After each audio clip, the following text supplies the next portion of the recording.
We are live. Hey, friends, welcome back to my channel. It's Tori, and today, finally, I am very excited to get a chance to sit down with my friend Josh from the channel Red Fury Books. I think we've been trying to finagle our schedules into a Motley Crew chat for almost a year. Yeah, we've chatted about it. We just Many haven't had times, the yeah. chat. So I am thrilled that it finally worked out. I know you travel a lot and you've got a super busy schedule, so I really appreciate you taking the time to come and hang out and chat books with me. Yeah, I'm glad we could schedule this because I think this was the last date for the next month that we were able to both coordinate our schedules. So, because yeah, I'm out of town about half of the rest of the month. Oh my So gosh. Are there a lot more, I would assume, like concerts around December timeframe, maybe? I had 3 this week, Oh my so goodness. I'm done with concerts this week, which is nice. But I'm going to a conference in Chicago next week, Okay. so I'll see a lot of concerts there. So, Cool. and then I'm just traveling to see family for the holidays. Nice. That's awesome. We've got some people in the chat showing up already. We've got Pete. We've got Heidi. Hello, Heidi. Hey, Hi, Heidi. John. That font is very difficult to read. Let me fix that. I don't like it. There we go. I'll go with that. Hey, that's a neat feature. I'm trying new things. Still getting used to Love Restream. it. Zin's in the chat. Hey, Zin. Got Chris Navo in the chat. Hey, Chris. Sarah Beth. Shelf Esteem. Hi, guys. Welcome. Thanks for hanging out with us this evening. So, for those of anybody in the chat who doesn't know what your day job is and wondering why you're traveling all over for concerts, Yeah. would you be willing to share a little bit about what you do? I think it's super cool, by the way. I Yeah, love getting back absolutely. to concerts. Yeah, this is I'm a professional musician. This is my 26th year as a high school orchestra director. And so that's kind of the day job. And then I do other things. I play gigs. I have guest conducting jobs all over. I had the best one of my career earlier this year. I had a gig in Japan, which That was was so incredible. cool. Yeah, that's So, cool. yeah, so that's what I do for a living I wave my arms in front of young children and they make noises that generally sound good. So, Generally, yeah. yeah. I have a huge like soft spot for youth orchestra because I was in one for 8 years when I Oh, was younger. fantastic. And I played violin. And I was concert mistress for a couple of years, and so I got very used to the kind of inner workings of how the orchestra runs, and Yeah. it was so much fun. It's so much fun to play music in a group, and I can only imagine that being the maestro orchestrating it all is even more fun. It is. It really is a lot of fun. And the kids at my school are amazing. They're incredible musicians and really nice young people. And it's just it's a great gig. Yeah, Most days of the week I really look forward to going to work. And I know that a lot of people can't say that. So I yeah. don't take that for granted for 1 minute. Yeah, it's always really fun when you can talk to somebody who's made their passion what they do for a living, which is, like you said, not a lot of people have that experience, and they kind of have their job to support what they're passionate Yeah. about, like Yeah. books, Yep. which we all know can be an expensive hobby. Indeed. So for kind of staying on the orchestra vein for a minute, because I'm curious, what are some of your absolute favorite musical pieces to direct? So probably my favorite thing I ever conducted was last year. My orchestra we were invited to our state convention, which they only invite Cool. one in Texas because they make it a big Okay. competition. Yep. And so we won the competition and were Nice. invited to the performance. And we finished the performance with the finale to Brahms' First Symphony, and it Ooh, was okay. extremely special. I And bet. the whole journey to get there, because that's young people don't play Brahms because it's too dang hard. Yeah. But we knew we had a group good enough to do it, and the kids worked really hard, and I could tell we were in the warm-up room and we started warming up, and I just saw their eyes, just a level of focus that was there. And it was a really very, very special performance. I was so choked up at the end I couldn't talk. It was one of those just amazing days. Yeah, it's always, I don't know what kind of energy sometimes is in the air when you're getting ready for a performance. And I'm also in choir, and I've had this experience in choir too, where you'll go through the practice ahead of time. You're like, okay, well, we sound okay. And, you know, and then you get there and the energy in the room just kind of adds something really powerful to the performance as a Mhm. performer. And that is a very special feeling. It is. It's I mean, Awesome. it's the closest we can get, I think, in our mundane lives to magic. I You know, agree. we can't experience the magic that we read about, but honestly, it's I think sometimes musicians playing together, the way they're able to synchronize, it's like they're using the force somehow. So, Yeah. um, Music is yeah, amazing. I'm such a such a music nerd. I think one of my favorite pieces that we did in youth orchestra was, my my violin instructor was also the conductor, and she came in at the beginning of a season and she said, "We're gonna try Jupiter from the planets." And I think our age range was everywhere from like 10 or 11 to 18. nice. And oh my goodness, the first few, I mean, you know how this goes. The first few practices, we were like, "This is never this Yeah, is not gonna yeah. work." Um, but being able to get to the performance night, and it was so fun to play that piece. It was such Absolutely. a, I love the planets so much. Yeah, yeah. That's And fantastic. yeah, it was really fun. Hey, Brian. Brian's in the chat. Hello, Hey, everybody. man. Tamara's in the chat. Hello, Britton. Britton was in choir. Nice. Nice. I love singing in choir. Choir is really fun. Terry. My first choir I sang in was church choir that my grandfather conducted, so that Oh, was cool. fun. Yeah, My mom fun is the experience. choir director, so I understand having it in the Andrew, who are these family. people? Who is I don't know who this is, honestly. Some random guy that just stopped by. Hello, hello. Matt's here. Doug's here. Doug says all 4 Brahms symphonies are quite good. Wish I could have heard that. Yeah. Are they, I suppose with being the kids, it's hard to put Yeah, stuff I'll on YouTube, actually but no, we get releases so that we can put I okay. do have a YouTube page for my orchestra. I'm terrible about updating it, but I will update the Brahms. So, Okay. yeah, I'll spread the word at some point. But yeah, That'd the be cool. Brahms symphonies are pound for pound like the best symphony set of anybody, truly. Okay. Well, and for anybody watching right now or watching the replay, I will get the link to, excuse me, Josh's other channel and put in the description so you guys can check that out too.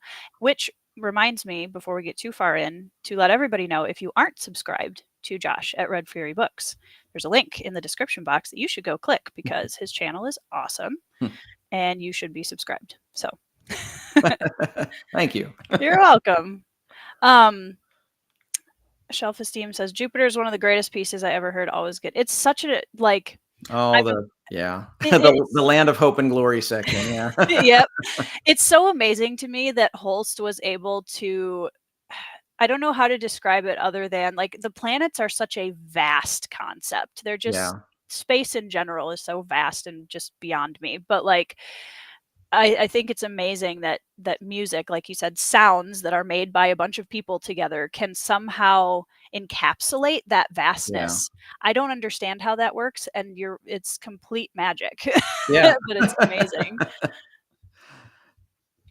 The Electric Light Orchestra. There you go. Brian can be your Yeah, I think that one's PR.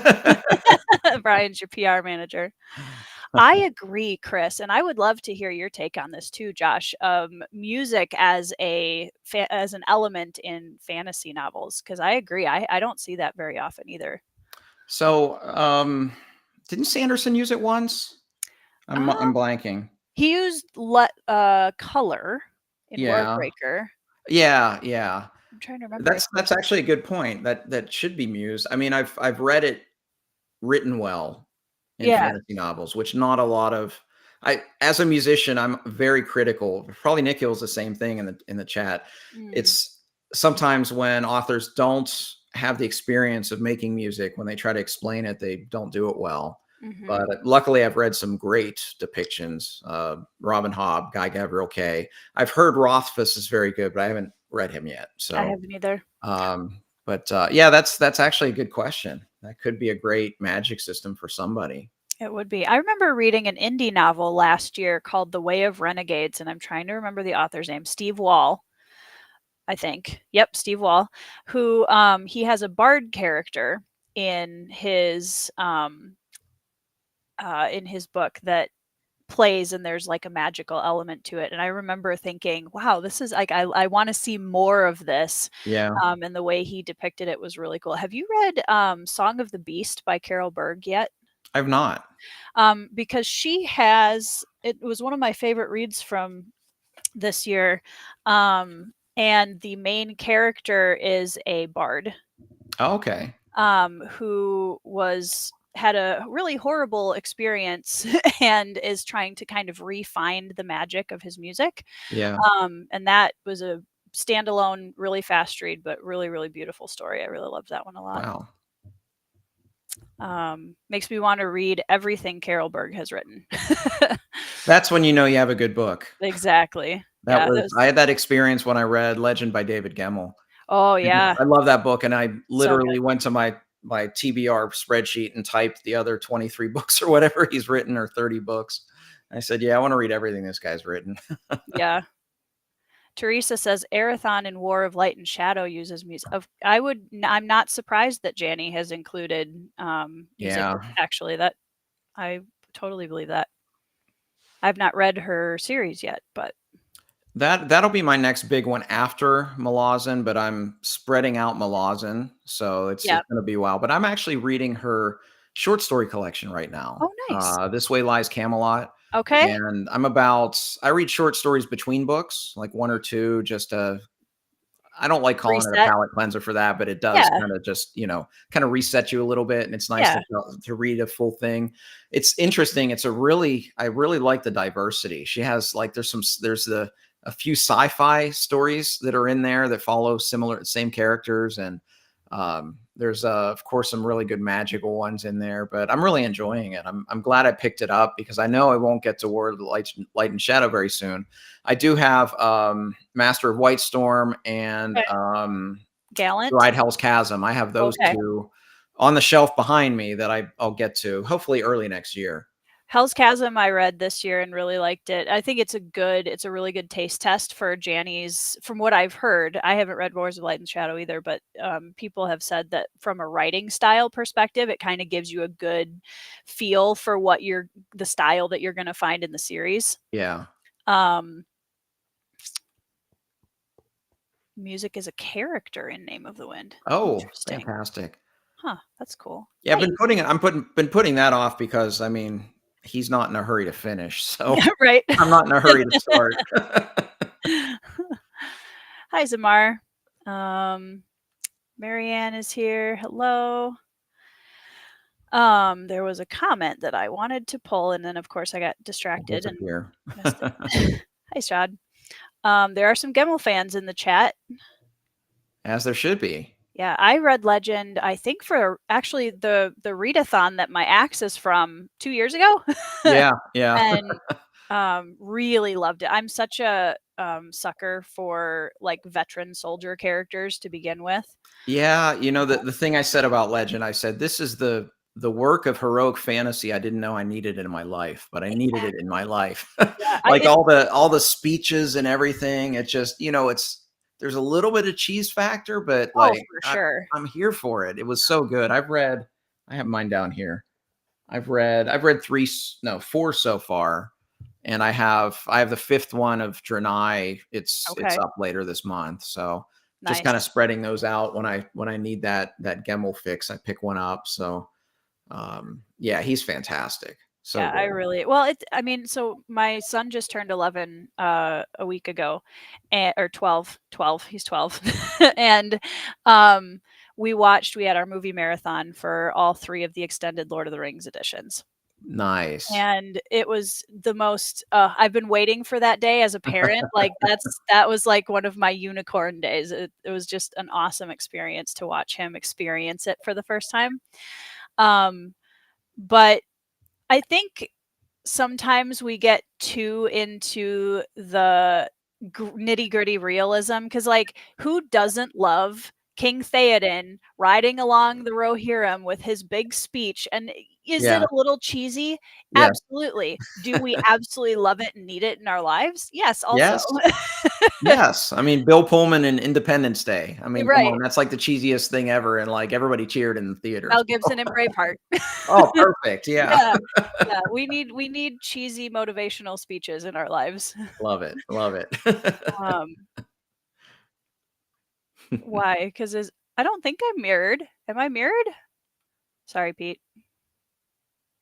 I don't know how to unmirror myself now because I don't know what's going on. Hold on. There you go. Is that better? Ah.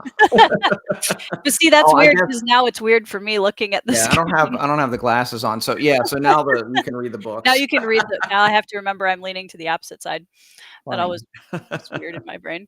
Um, Sarah Beth says some of the Pern books and Elizabeth Haydn's Symphony of Ages, I think regarding music. Okay. Also, my husband in the chat brings up an excellent point that This Savage Song, it's a YA Oh, fantasy by V.E. yeah. Schwab. Love that duology. It's very, very Okay. good. Wow, nice. And there's some very cool music magic elements in that. Yeah.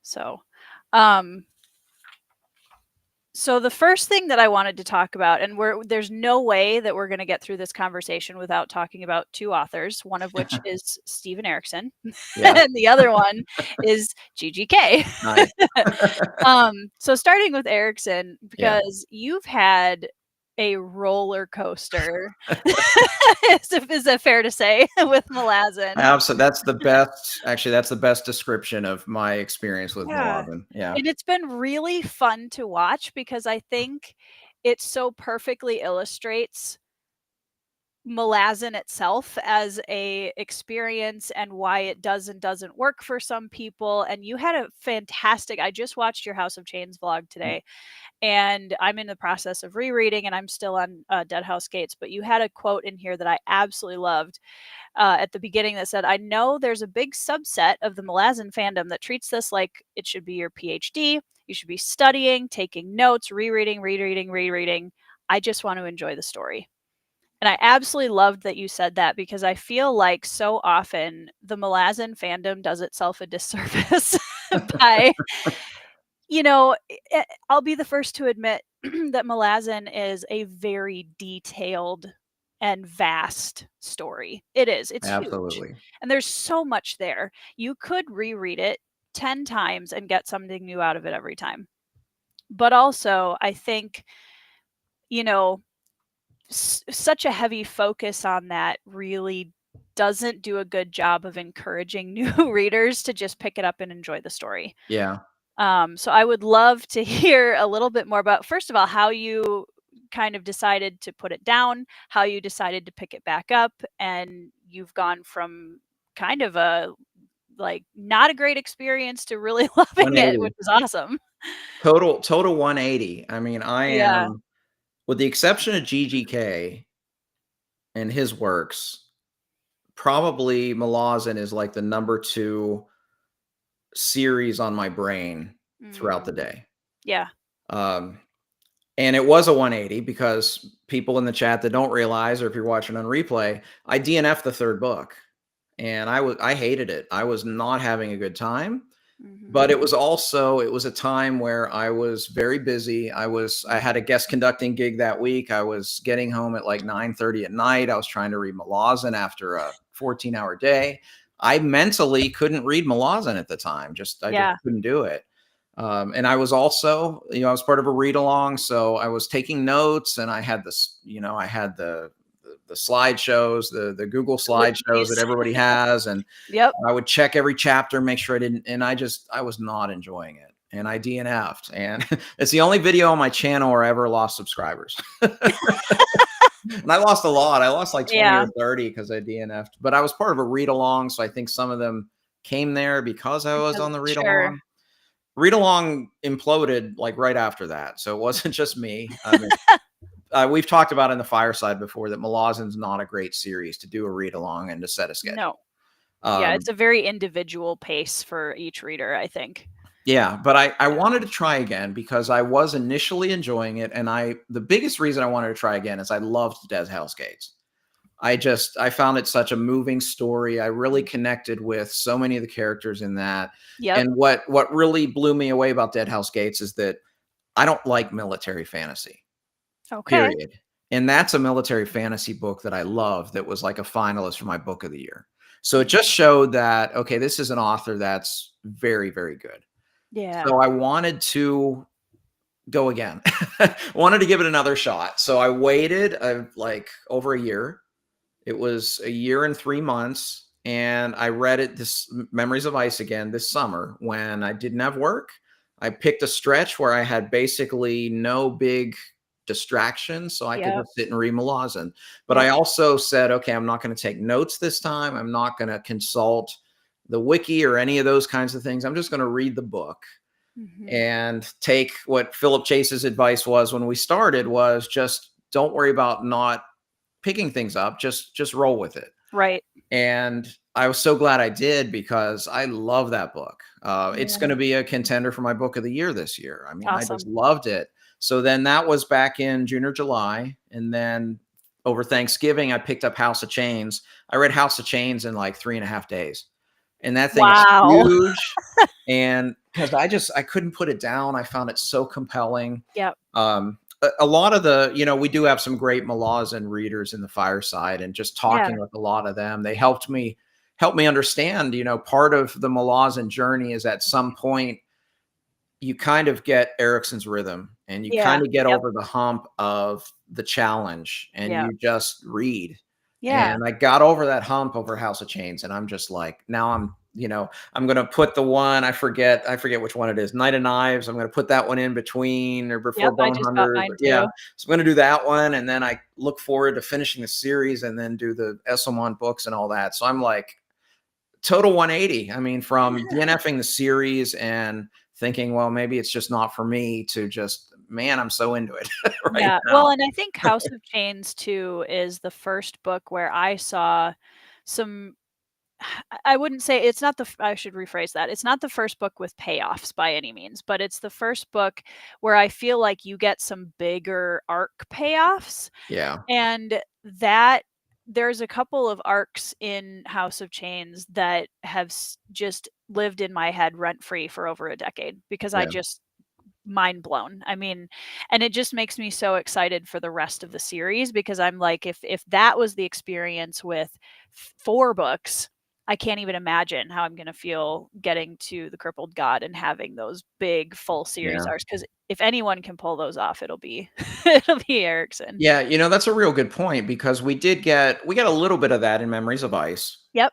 but maybe because Gardens of the Moon was shorter and more of an introductory novel, we didn't really hadn't lived with a lot of those characters like we did in Dead House Gates. Right. And then when you see them in House of Chains and you've lived with them for a while, and that's also part of the learning curve as well, is House of Chains didn't have to learn quite as many characters. Right. There Right. were a lot more returning characters. But yeah, I got into a rhythm with that book and just enjoyed it from beginning to end. And people were surprised when I said it was my favorite Malazan book. And I think the reason that they were surprised, it doesn't have the big ending like Dead Sure. House Gates or Yep. Memories of Ice, but I just felt it was so consistently good from beginning to end. Yeah. Because one of my criticisms of both Dead House Gates and Memories of Ice is there are some slow parts in there. Mhm. And people don't talk about it very often because the payoff's so good. Right. But that doesn't change the fact that there are parts of the narrative really, really slows down. Yeah. I didn't feel that at all in House of Chains. Maybe like I think on my blog there might have been like a 50 or 60 page at the very beginning of the Sure. last book where it kind of slowed down, but It's just more consistent. yeah, Yeah. exactly from beginning to end. And Yeah. yeah, I'm totally into the series now, and it's amazing, just the 180. I need to go back, watch my DNF log because I wa you can almost see the wheels coming off. Because like I Yeah. start positive, and then at the end, like I have one where I'm just like this, and it's just it's I'm so done. bad. I know, I remember when that first came out and, as any Malazan fan, I was like, "Oh, oh, Yeah, I'm yeah, so sad about this," but I also completely understand when yeah. it doesn't work for people Mhm. because, just like any series, it's got its own style and some people, can't don't don't want to continue for whatever reason, whether it's, it's just too much of a commitment or they aren't jiving with it or whatever it might be. But I think you brought up a really good point, because I've noticed that there are certain books, and I can read most fantasy at any point. However, there are certain series and certain styles of fantasy where I have to not be, like you said, super busy, or like not have a really cluttered headspace Yeah. to. Yeah. And Malazan's definitely one of those. It's also one of the reasons why I will not be running Wars of Light and Shadow and Malazan side by side, Yeah. because that just sounds like a brain aneurysm Yeah. to me. Would be wild.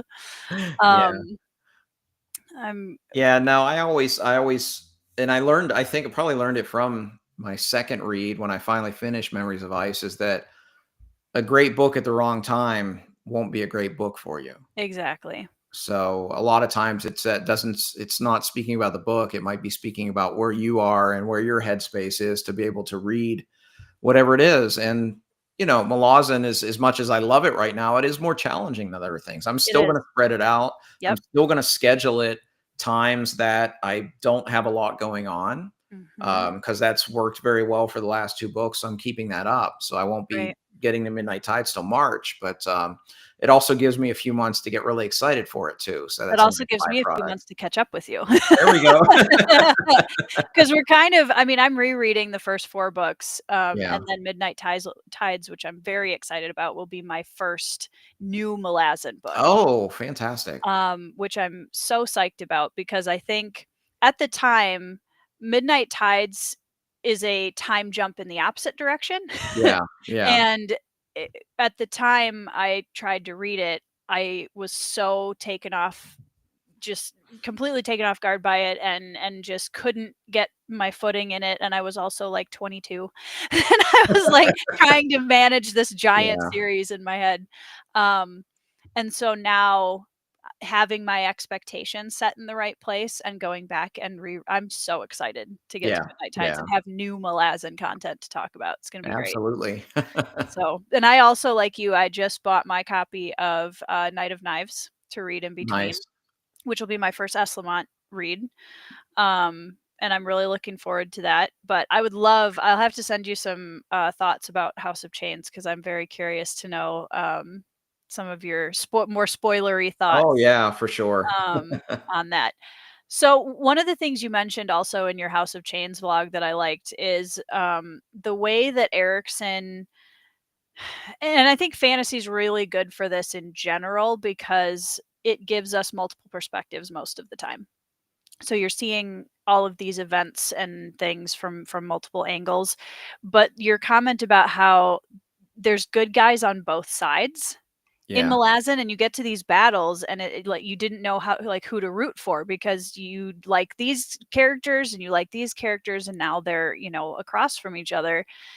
And I think that's something that I really appreciate about Erickson, because at the end of the day, everyone is human. Yes. Not in Yeah. Malazan, but Yeah. like in Well, general yeah, for yeah, us. yeah, And I think it's such a good reminder to, just think through the different perspectives and look at the way somebody else might be approaching an issue or an event that's different. yeah. And Erickson does that so well. The divided loyalties. Yeah, yeah. No, and I So do cool. love I call it just the zoomed in approach. Because the one of the things I mentioned in that vlog, that when we talked on the fireside, they assured me that I'm in the right place. I said I love all the personal stories. I don't always get the big picture, Yeah. and apparently I'm not supposed to get the big picture yet. So No. that's good. But yeah, it is interesting. Very early in the series, it was almost like you would be shocked when you find out that all these two characters that I really like are now going to be opposed, just because Mhm. everything was so zoomed in. It was hard to keep Yeah. track of where everything is. But I do love that approach, and Yeah. yeah, it's a much more, I think, realistic approach to Absolutely. um, just this kind of thing. And I think that's one reason why, like, a lot of the Malazan fans say that this is kind of a direction of fantasy towards the future, Mhm. because does have that realism in there, that Yeah. as much as we still want our our Animander rakes transforming into things. We still want human stories that have that realism. Yeah, they're still very relatable people underneath all of the spectacle. Yeah. It's funny you mentioned Rake actually, and I won't get too far into Malazan characters for those in the comments that are just like, "Oh my gosh, they're talking about Malazan again." But rereading Dead House Gates this time, Rake is cool. I mean, Yeah. nobody's gonna argue that. Maybe Yeah. some people will. But I have to say, between Rake and Ikariam, I gotta go with Ikariam if I'm being totally honest. So I'm like rediscovering that arc Yeah. in Malazan right now because I completely forgot that Mappo and Ikariam were even in Dead House Gates. Oh, wow. Yeah. And they're my favorite story arc this time around so Yeah. far, which has been super fun. Um, but to spare everyone from this turning into a Malazan chat completely, Evie wants to know what we are currently reading. Okay, well, I mention my short story collection because I always have a short story collection and an audiobook with a main book. So, short story collection, This Way Lives Camelot by Jenny Wirtz. Fantastic. I just started last week the audiobook to Proven Guilty by Jim Butcher, which is Dresden number 8, I think. 8 or 9. Gary, what number is it? Yeah. Gary's in the chat. She'll let And us it's know. those audiobooks are fantastic. Are they? Margaret is just incredible. And then my main book, which I will finish tonight, is Howling Dark by Christopher Rocchio. Nice. How are you liking Sun Eater? I'm liking it a lot. Nice. I mean, even though the story, the first book was kind of all over the place, like What I've narratively, heard.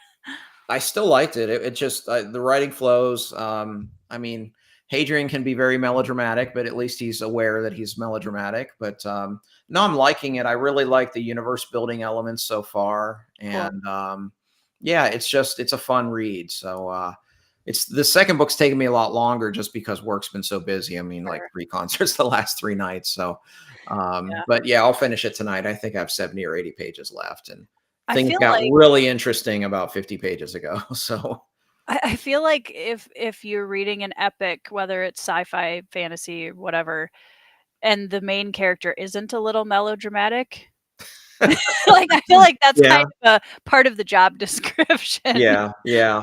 But at least he's even saying it now in this Right. book where he's just, yeah, I tend to be a little to embrace the melodrama. Like, We yeah, you appreciate the do. self-awareness. Yeah. Hey, first step is admitting it, right? Yeah, yeah. What are Um, you reading? well, I am reading Dead House Gates. I'm about halfway through and I put a pause on because I am buddy reading it with Nuclear Katie. Um, and it's her first time reading and we kind of paused. We've been buddy reading this book for like 6 months. Yeah, Um, and so she was going back and rereading some synopses of the early chapters just to kind of catch back up. And then she's going to keep going. And I don't want to talk spoil because I've read it before. I'm yeah, trying to be very careful that I don't talk any spoilers with her until she gets to certain points. So I'm trying to let her stay ahead of me. yeah. Sure. um, just because otherwise I'll no doubt say something I shouldn't. Yeah. Um, and then, so during that break, I actually picked up Arm of the Sphinx by Okay. Josiah Bancroft, which is book 2 in the Books of Babel. Yeah. Um, I was bullied into reading this by my husband and Nuclear Katie because I was like, "What am I going to read? I need to put Dead House down for a little bit." They were like, "Arm of the Sphinx." So I enjoyed ish Senlin, the first book. Yeah. But I'm already loving book 2 a lot more, I think, than I liked the opening and initial bit of the first book. So Yeah. that'll be fun. Airship pirates, like, it's always a fun time. Um, but I'm trying to think. And Ben and I are also listening to Jingo, which is book 4 in the City Watch, Discworld City Watch. Hey, Guards is on my TBR this month. I'm so excited for you. Are you okay? So I have to ask, are you audiobooking? No, I'm reading. Okay. Yeah. I will just put out there because it's on my everybody get out your bingo cards. That the John Culshaw audiobooks, I was not an audiobook lover before I listened to John Culshaw's City Watch books. Wow. They are phenomenal. Okay. And highly, highly recommend if you're going to read Discworld that you listen to John Culshaw's version of City Watch. They're so good. Nice. So good. Um, We're going to talk about GGK shortly, I promise, guys, because Josh would not let me end the stream without. Yeah, she literally asked, "Is there anything that you specifically want to talk about?" I said, "Anything, but I need to at least mention GGK And once." also GGK. Yeah, exactly. Brian says, there go all my Malazan notes. Hey, if you want to take notes, like I know Katie's been I've been annotating this time around on Dead House. If that feels comfortable to you, do it. I'm just very much an advocate for people not having to do that if they are not wanting to. Hi, Daniel. Birdie, also, the other thing that I think some people do when they're feeling intimidated by Malazan is it's a good reminder that you can pick it up and just try some of it. And like, no one's going to come to your house and force you to keep reading if you need to put it down. And yeah, just taking it one step at a time, honestly. I think I understand why it's intimidating, but I think it gets overhyped that way sometimes. So, Malazan Wiki is very bare bones. I've actually. No, I was using, somebody put together these like Google slideshows Mm-hmm. for all the books, and it's like every single scene, you get pictures of who's in the scene, and it Wow. it, it summarizes everything. I mean, it's someone put a lot of time into these. I mean, it's like several hundred slides for each book. I mean, because each chapter is like many, many slides. I mean, it takes Right. like 5 minutes to read through the slides of a chapter. Probably So, longer to read through um, the slides than it is to read through the yeah, actual chapter. it's probably, I haven't seen the wiki, so I Sure. can't say, but it might be more complete than that. But yeah, they're great. I mean, I would, for the right people, they might like it. Yeah. Brian says there's only 4 characters in Malazan. They just keep changing their names. There are a lot of names. If only. If only. Evie makes the point that a bad book at the right time makes it a great book too. I would agree with that.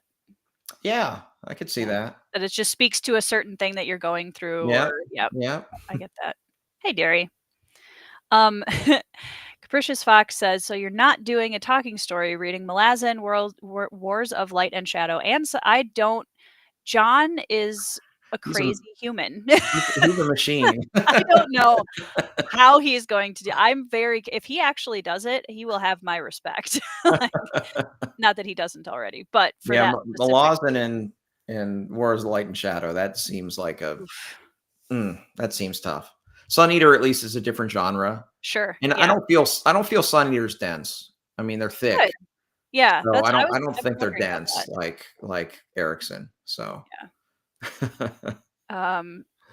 Britain's got a good mix up there with actually, Malazan. that's good variety Yeah, there. it is. I like that. Nice. That'll be a good.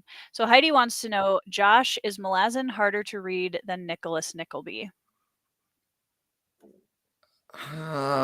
Yes. But I've also read like 9 by Dickens now, so I kind of get that rhythm. I think it's a different kind. I think the challenge with Dickens is that the language has changed. So Sure. the manner of storytelling feels so different and alien at times. Problem with Malazan is that he doesn't help you. No. He just throws you in at the very beginning and then tells the story. Mhm. And there's just a whole lot going on. So different challenges. I would say that Malazan is probably more challenging than Dickens. Yeah. Having read Dickens myself, I would probably agree with that. But you're right, there is like, I wouldn't say a language barrier to Dickens, but it is It's definitely a close. little bit. I John, we tried were reading some just Lewis talking Carroll at about one you. point, and it was like that. So, I have not read Nicholas Nickleby, but I watched the film version, and I don't know when it came out, but it had Jamie Bell as, Smike. I don't know who Jamie Bell is. Oh gosh, what else has he been in? Well, regardless, it was his performance, and I was fairly young, I think, when I saw it, but I remember his performance very vividly as Yeah, being incredibly impactful. I yeah, should actually go back and rewatch that again. yeah. Um, Dickens is great, but you must remember, yeah, exactly. And the other thing that a lot of people don't realize, I think, as they're reading a lot of these classics, is that they were serialized and episodic, and they would get paid for higher word counts. And Yep. so there's a reason why a lot of these classic novels are so long and Yep. so wordy. 100%. Yeah, because they got paid by the word for a And lot of one them. of my literary hot takes is that even though I love Dickens, I mean I have a whole shelf like fancy Mhm. Dickens up here. I think Wilkie Collins is better, and they're contemporaries. So there's my hot take for the evening. So I have not read Wilkie Collins. If you've Wilkie Collins is great. He has the two that I've read. The Woman in White okay, is a story that I mean it's got told my from notes. different perspectives, and when someone else takes over the narrative, it's a different character. Ooh, I He's love when really good. And the that's awesome. Moonstone is the other one I read, and it's a mystery that has a character that's basically Sherlock Holmes, like decades before Arthur Conan Doyle came up with the Cool. detective. So, yeah, I think that I need to read more Wilkie Collins, but I'm still on my. I need to get through my Dickens first, but Wilkie Collins is very good. Well, I've got both of those written down now, so I will go Nice check when them out. you're itching for a classic or something like that. Very good. Yeah, I've been getting Oh, into. someone else agrees. Yay. Yep. Woman in White is fantastic, Alicia says. Yes. Um, yeah, I've been on kind of a tiny bit of a classic kick lately. Every once in a while, I get kind of a bee in my bonnet about Yeah.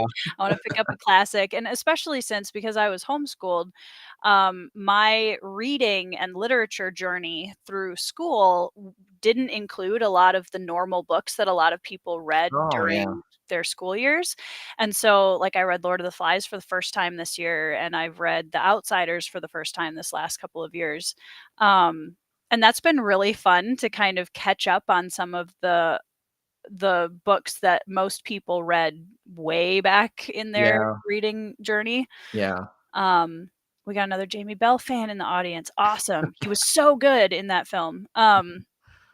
Oliver Twist has one of my favorite characters of all time in it, and Yeah. that's the Artful Dodger, who, by the way, was played to perfection by Jack Wilde in the Oliver the Musical version of Oh, that I'm sure. That's a Oh, great musical. so good.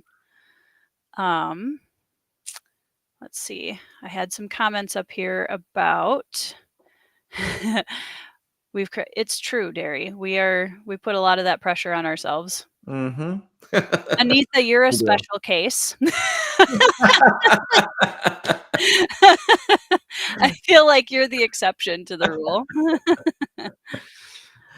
Oh man. Um, Derry says, I love that you use rhythm to describe Dickens. Some books absolutely have a cadence to the prose. Yeah. Yeah. Yeah, absolutely.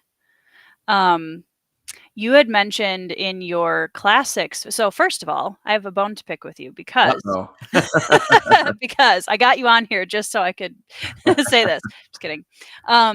But you have been doing your top 50 books Mhm. videos, and Yes. we're only up to book 31. Yes. And I was like, I'm gonna go and I'm gonna like reacquaint myself with some of Josh's favorite books. And I could only get I don't know what your favorite books of all time are because you haven't made the videos yet. Yeah, yeah, I haven't gotten to those yet. I warned people with the first one, these are gonna be spread out, Yeah. and, yeah, so I early 2025, I hope. Okay. I have So them yeah, written out, so and I was impressed by I mean, you even said this in the video, but the books that were on that 40 to 31 range and there were some big hitter books in that list, and you Yeah, made the comment that you just felt very blessed to have read so many amazing books in your lifetime, which I think is something that I've started to feel also just looking back at the last few years and even my lifespan of like it's such a special thing to be able to read books that leave that big of an impact on us in general. for sure. Um, but you mentioned in your classics video that I watched today, um, I classics have been kind of on my mind lately, especially because I've been reading more of them this last couple of months. And you and my husband's reading taste, I think, is very similar. You guys have a Oh, lot of cool. favorite classics that overlap. And you mentioned one of my favorite classics on the list too. So my husband is a huge fan of Les Miserables.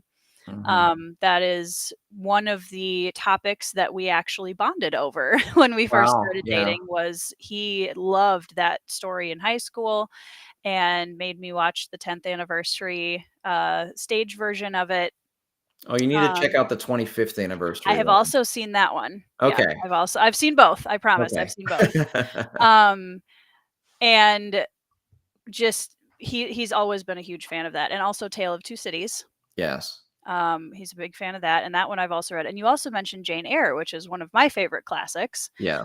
Um, but one of the two of the things that you mentioned on there that I'd love to get more thoughts on, because they're two classics that have been up very top of my classics I want to read list, are Anna Karenina and Count of Monte Cristo. Count of Monte Yeah. Cristo, I'd say, is one of my top, like, bigger, chunkier classics that I want to get to. Yeah. And Anna Karenina, I'm not sure why I'm so drawn to that one. Yeah. But that one especially, I want to read some of the Russian novels this next couple of years, and that one just keeps standing out to me as one that I really need to pick up. Well, I would say that I got on a big Russian literature kick at one point and was Mm, just devouring Russian literature. Um, I think Tolstoy is easy. I mm, really do. At least in comparison to like Dostoevsky and some mhm, others. mhm. Um, I don't know if I would make my first Russian read Anna Karenina. Anna, but Okay. I think it could be your second. Okay. Because it actually parts of it read like a soap opera. I Yeah, mean, it really does. I think the only hurdle with Russian literature is just learning the naming conventions because sure, every character has a diminutive and depends on who's talking to them, what they call them, and sure. just understanding how some of their longer names are abbreviated in different ways depending on who's talking. Yep. So, maybe not starting with Anna would be okay, Yeah, just to get used to kind of those kind of naming conventions. But yeah. once you get into that, once you understand all that Antonia, this person might call them Tony, this person might call them this, you'll be fine. So, So if I'm not starting with Anna Karenina, what would you say is a good gateway okay, into? I have a short fiction one. I'm going to grab it. It's right here. Okay, go for it. Yeah. I have this collection of works of Alexander Pushkin Okay. and novels, tales, journeys. It's got a lot of different things in here, and it would be it would be a good entry point, I think, because it's not a big long. None of them are big and long, Mm, but the Pushkin stories are some of them are just truly delightful. And this is a collection that like a friend of mine in real life told me about. And I was so glad I picked it up because I just love this collection. nice. And I think it would be just because it is shorter fiction, you would start to get into kind of the rhythm of how it is, how it's presented, but then learning the naming conventions and you can go to Anna Karenina after that, Okay. truly. And Yeah. it's great. It's a great sprawling tale. It's one of those books that I don't it wasn't I don't even remember my top 10. I mean, it was on the top 10. I don't know where it was, but it's Yeah. one of those if someone tells me it's their favorite book, I say, "Yeah, Yeah, it yeah." checks out. It's that So, good, yeah. not to spoil your upcoming top 50 Yeah. videos, um, or top 50 books videos, but is there are there Russian literature books that are higher than Anna Karenina on those lists? Yes, yes. Okay. There's one in the top 10 or top Okay. 20 or anyway, yeah, there's one that's real high up there. Yeah, Cool. my top 20 books honestly are so ridiculously good. Mm, Like books that a lot of people will say, "Yeah, that's my favorite book." yeah. Yeah. Again, I'm so thankful to have read all these, and and I love the fact that I'm still discovering more great authors and more great books. It's just so it's It almost gets overwhelming sometimes. yeah, it does, but it's a great thing to get overwhelmed.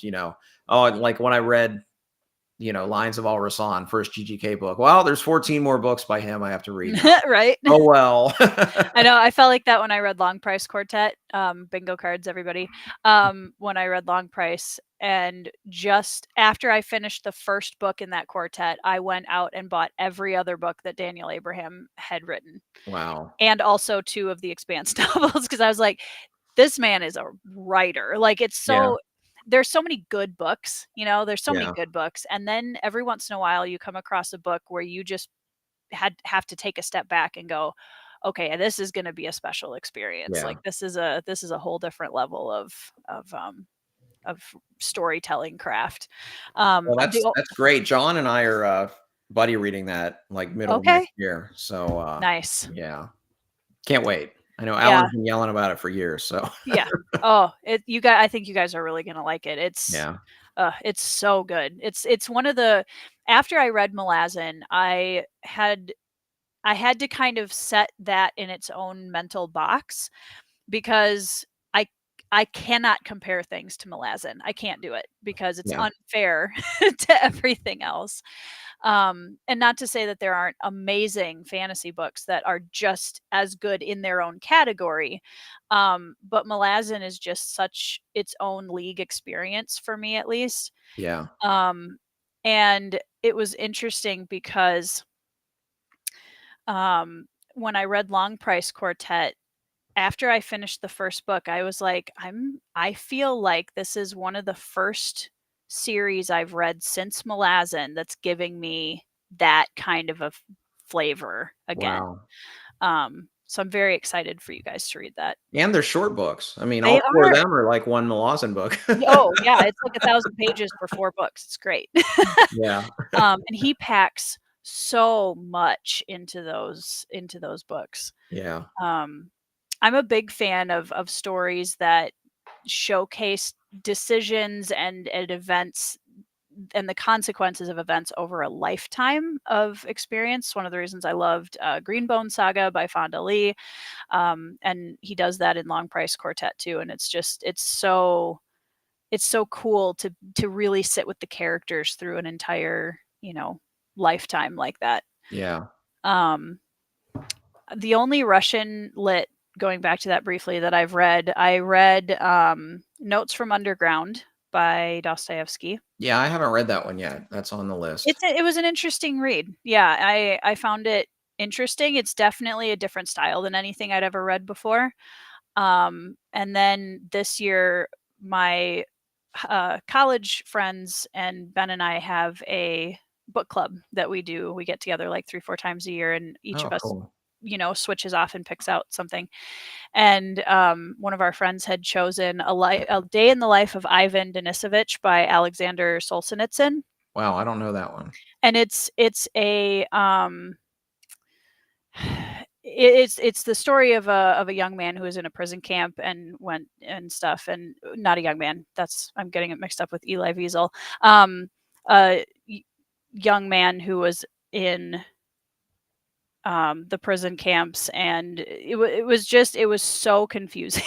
Like, and I think when you brought up naming conventions, that's one of the major reasons I think why I had such a hard time with it, because it Yeah. took me 2/3 of the book to realize that these 2 names were referring to the same protagonist. So it Yeah. wasn't even people outside of him. It was like the same, the guy that was telling the story. Yeah. Um, so Leah Betancourt, he was my Oh, hey, Leah. surprise. Hello, welcome. That's awesome.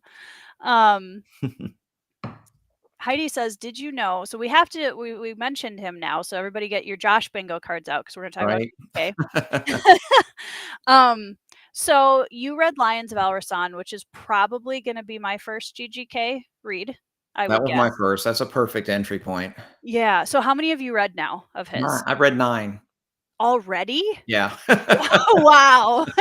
Yeah. And in case anyone doubted how Josh actually felt about GGK. Yeah. Yeah. Wow. So where does, now that you've read 9 of them, where does Lions fall in the ranking?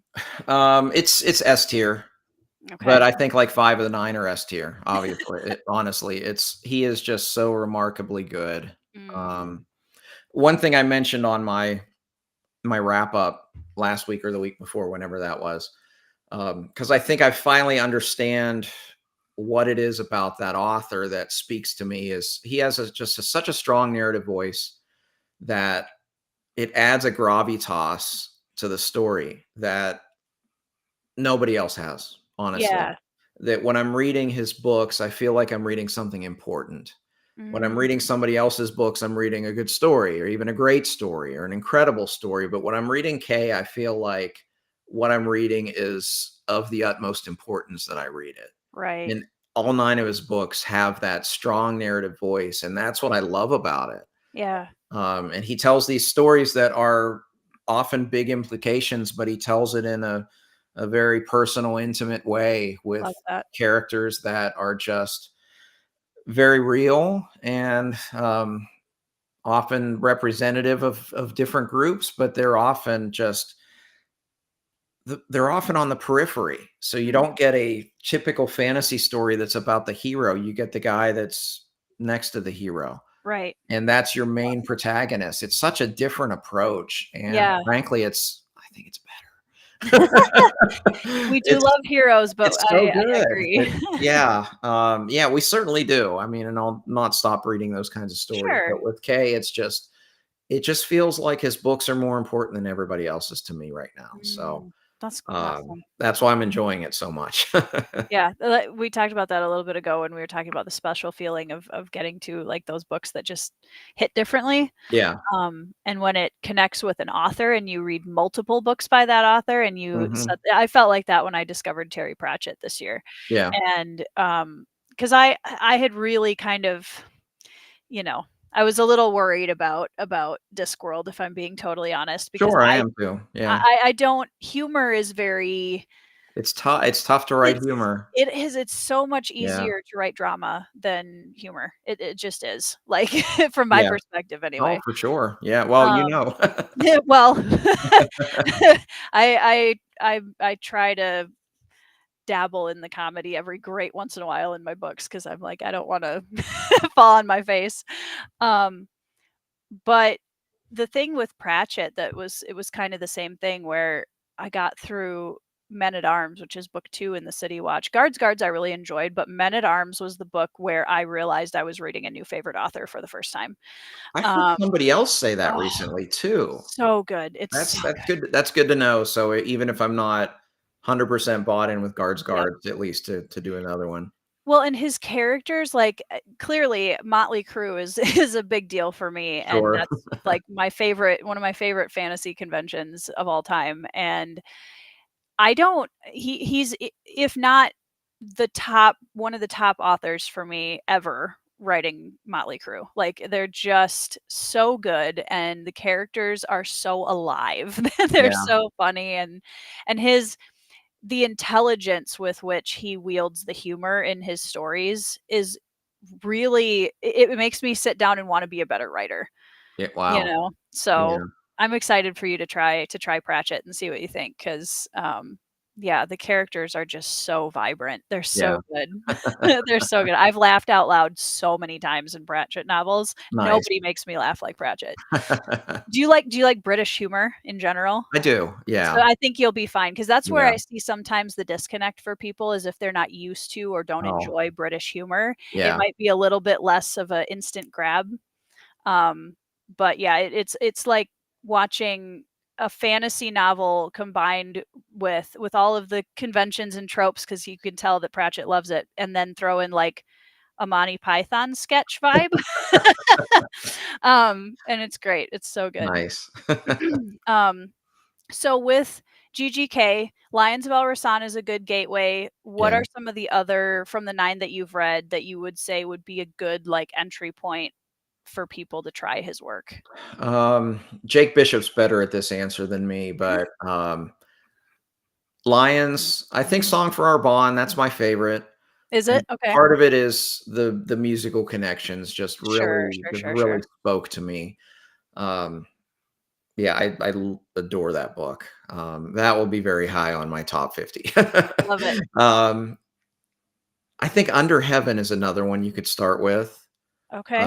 The biggest challenge with Under Heaven is it's set in kind of a, he creates his worlds based on eras in Earth Past. It's set in basically China during one of the dynasties. So naming conventions, if you're not used to Asian names with Sure. the basically our conception of last name first, the family Mhm. name Mhm.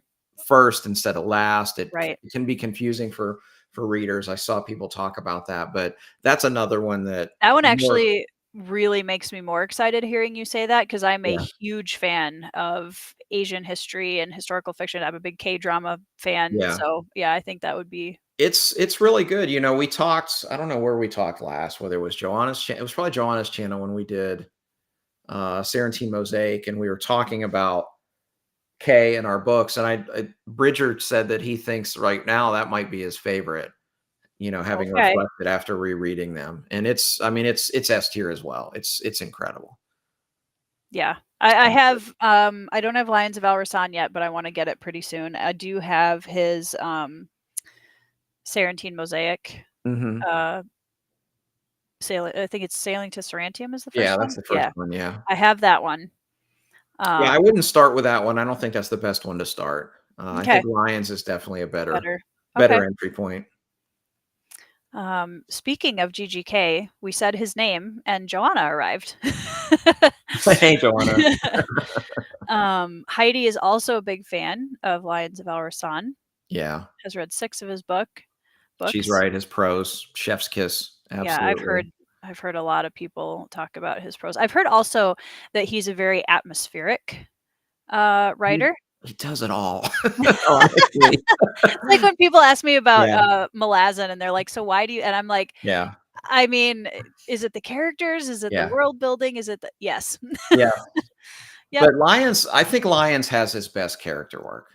I Well, do. that's exciting. I love That's characters. funny. Yep. Hi, Cal.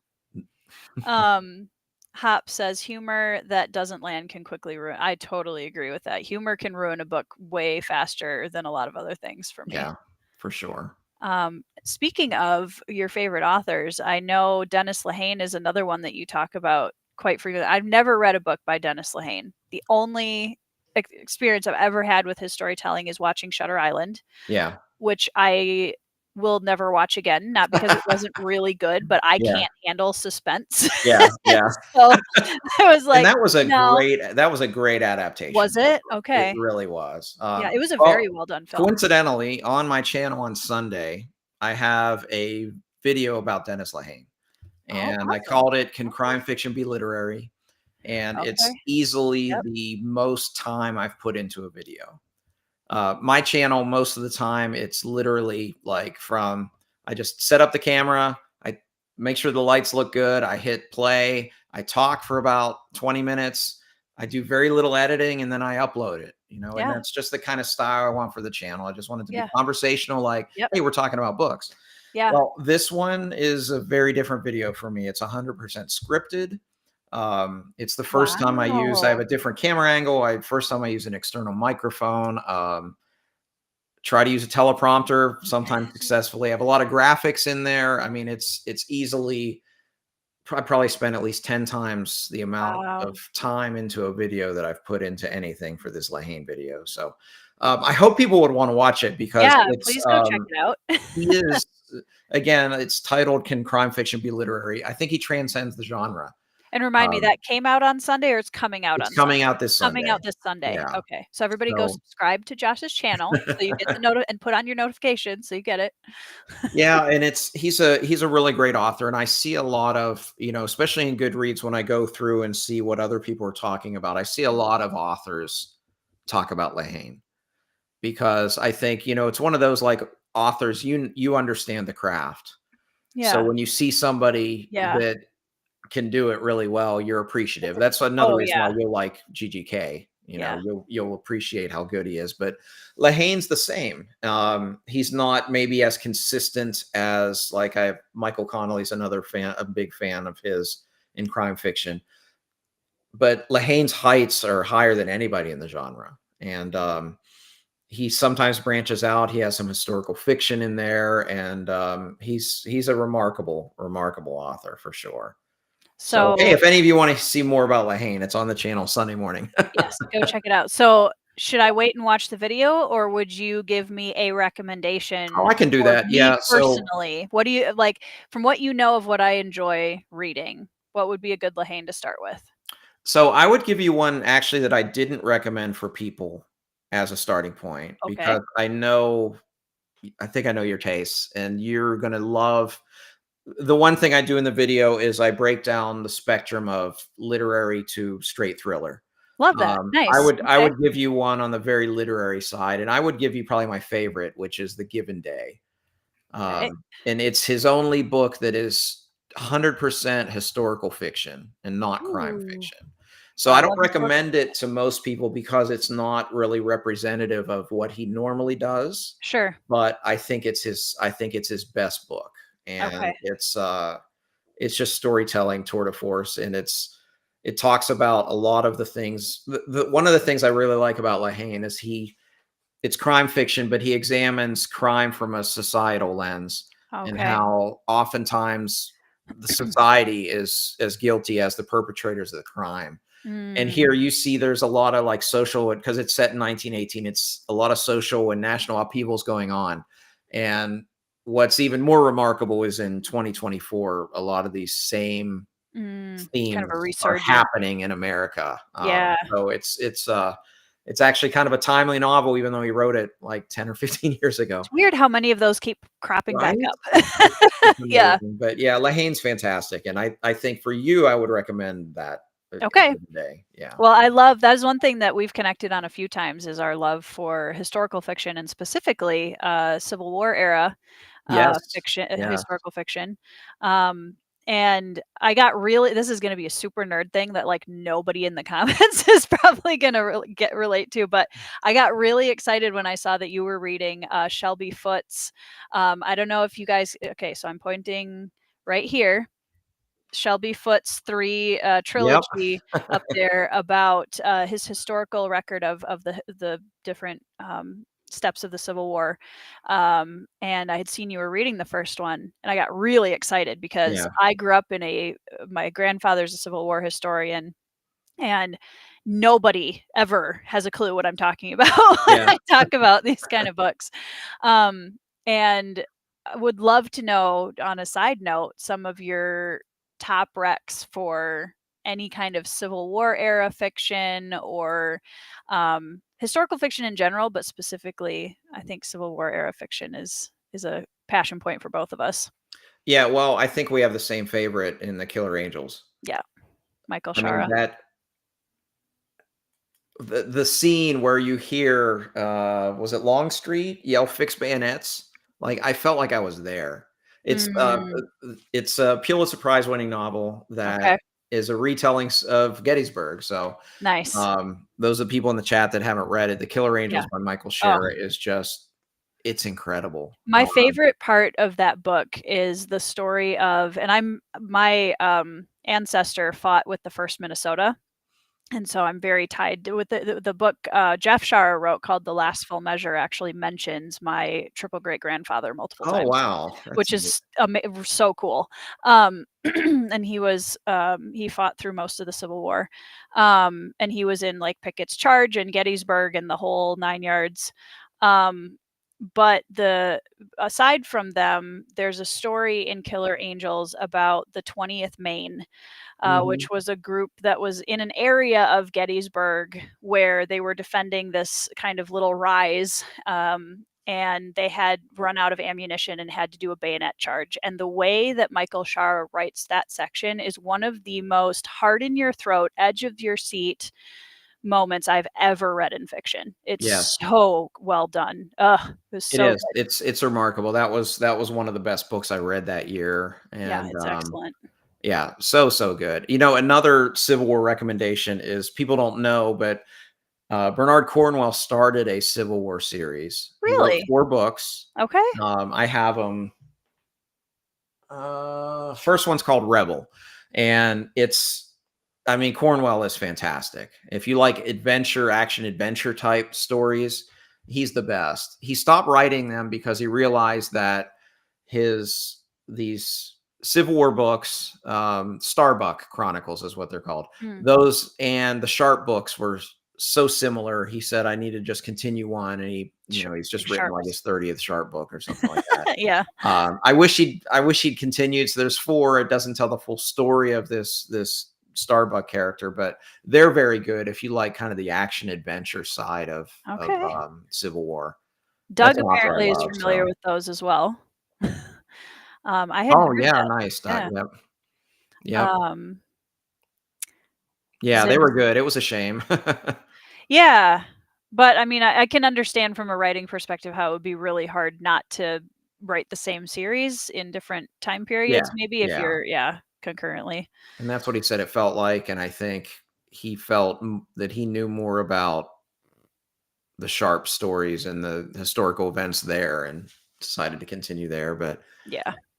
it's a shame because the first four I enjoyed them for sure. Is that the Sharp?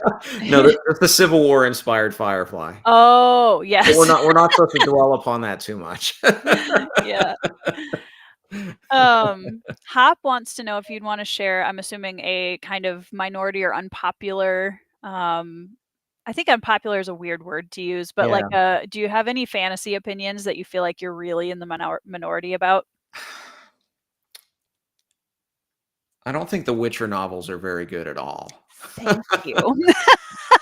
I agree, Josh. Yeah, okay. I don't know if it's because people don't talk about them as much, but Mm, man, I bounced quick. I yeah, read the first 3 because I had the box set, and the box set's pretty, and I wanted it on the shelf, but and I don't know, because a lot of people love it. I wonder if all the people that love it were the gamers that came to it, sure. or if they were fantasy fans, because Right. like, there's 2 different approaches to that. Oh, yeah. But I enjoyed the short stories. I enjoyed those, but the novels, nope. That's a I no for bounced me. very quickly off of those as well. Yeah, yeah. Britain has heard of Shelby Foote, that's awesome. Nice. I'm excited to read them at some point. That's another one of those, series of books where I feel like I'm gonna have to be in the right headspace for it. Yeah, I mean, they're history books. I Right. mean, they're not novels, but his I think they're easier to read. They're just slow reads. Yeah. I was breaking them up because each book is, like, huge, and it was broken up into, like, 4 books. So I would, like, read a book and then read a whole 'nother book and come back. So it Yeah. spread it out over several weeks, but, Yeah. I mean, Shelby Foote, if you've heard of Shelby Foote, it's probably from Ken Burns' documentary, Mm.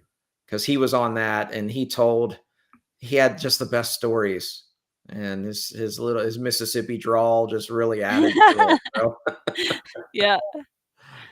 Doug, has some Minnesota First facts over here. Yes, they wow. suffered about it's actually kind of a miracle that I'm here because the percentage of men that my triple grandfather went out with that came back was incredibly small, and I don't wanna quote a specific number because 'cause it's been a while, so I know it Yeah, was a very small number compared to what went out.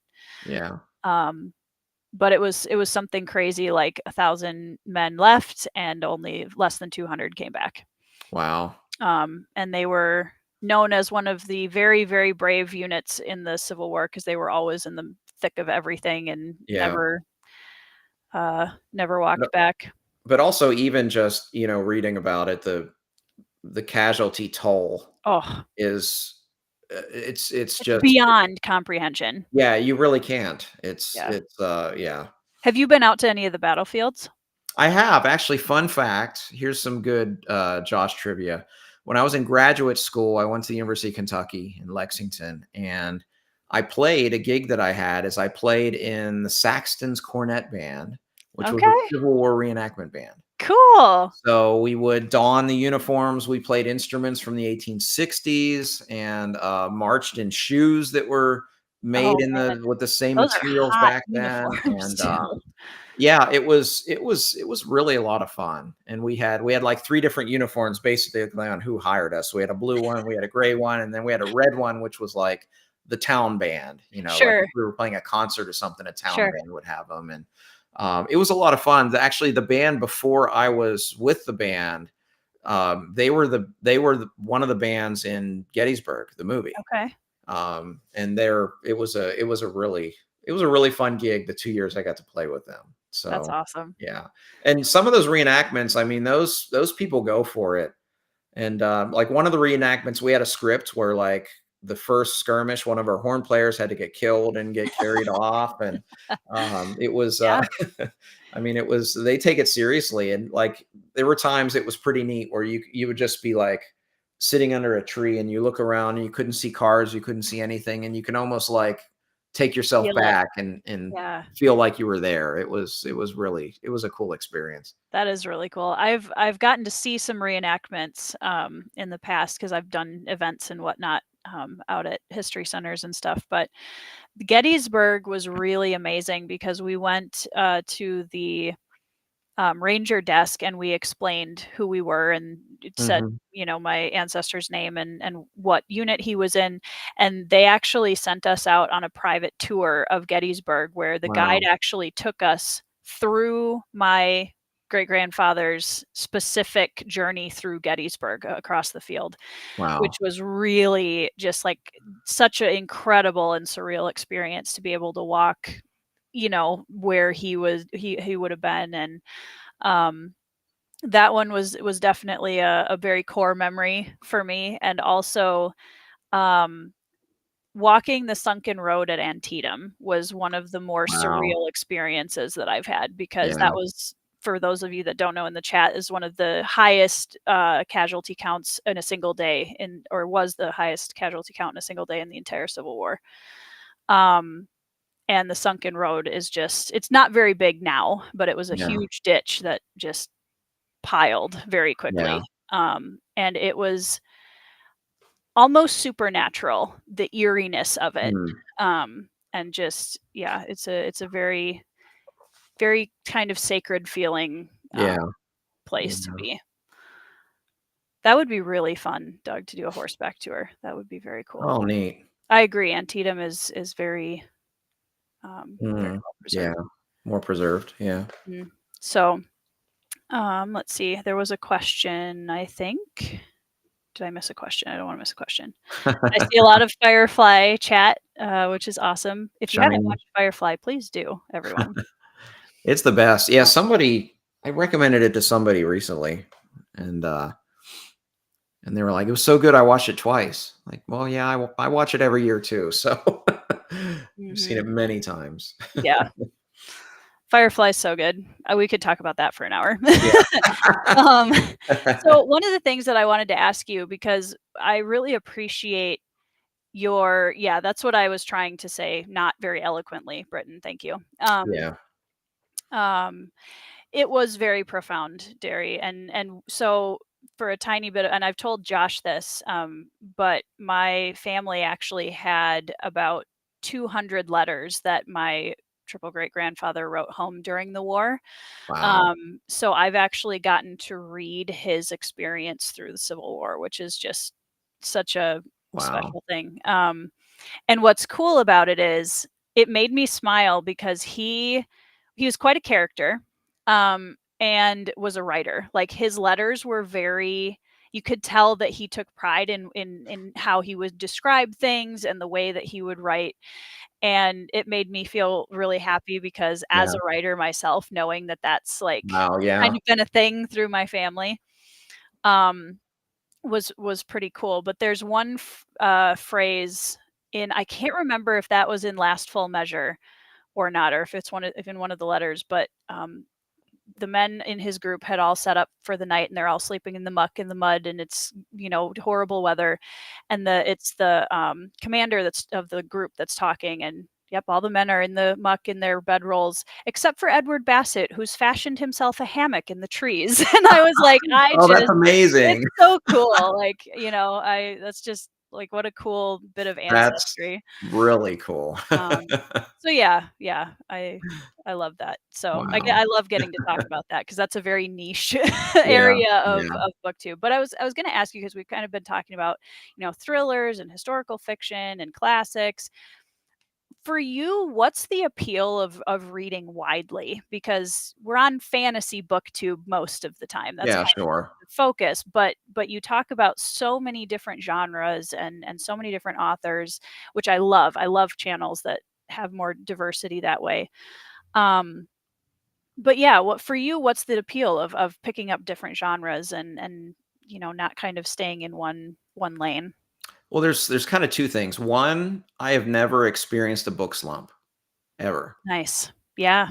And I know that's one reason why. And for me, it's more the different kind of books stimulate different things mentally for me, intellectually for me. Yeah. So when I read a big epic fantasy, it takes a while and the imagination's going and creating this world and all of these characters. And then I get to pick up a book of crime fiction that Mm. is really all about plot and it's Mhm. short and it's focused.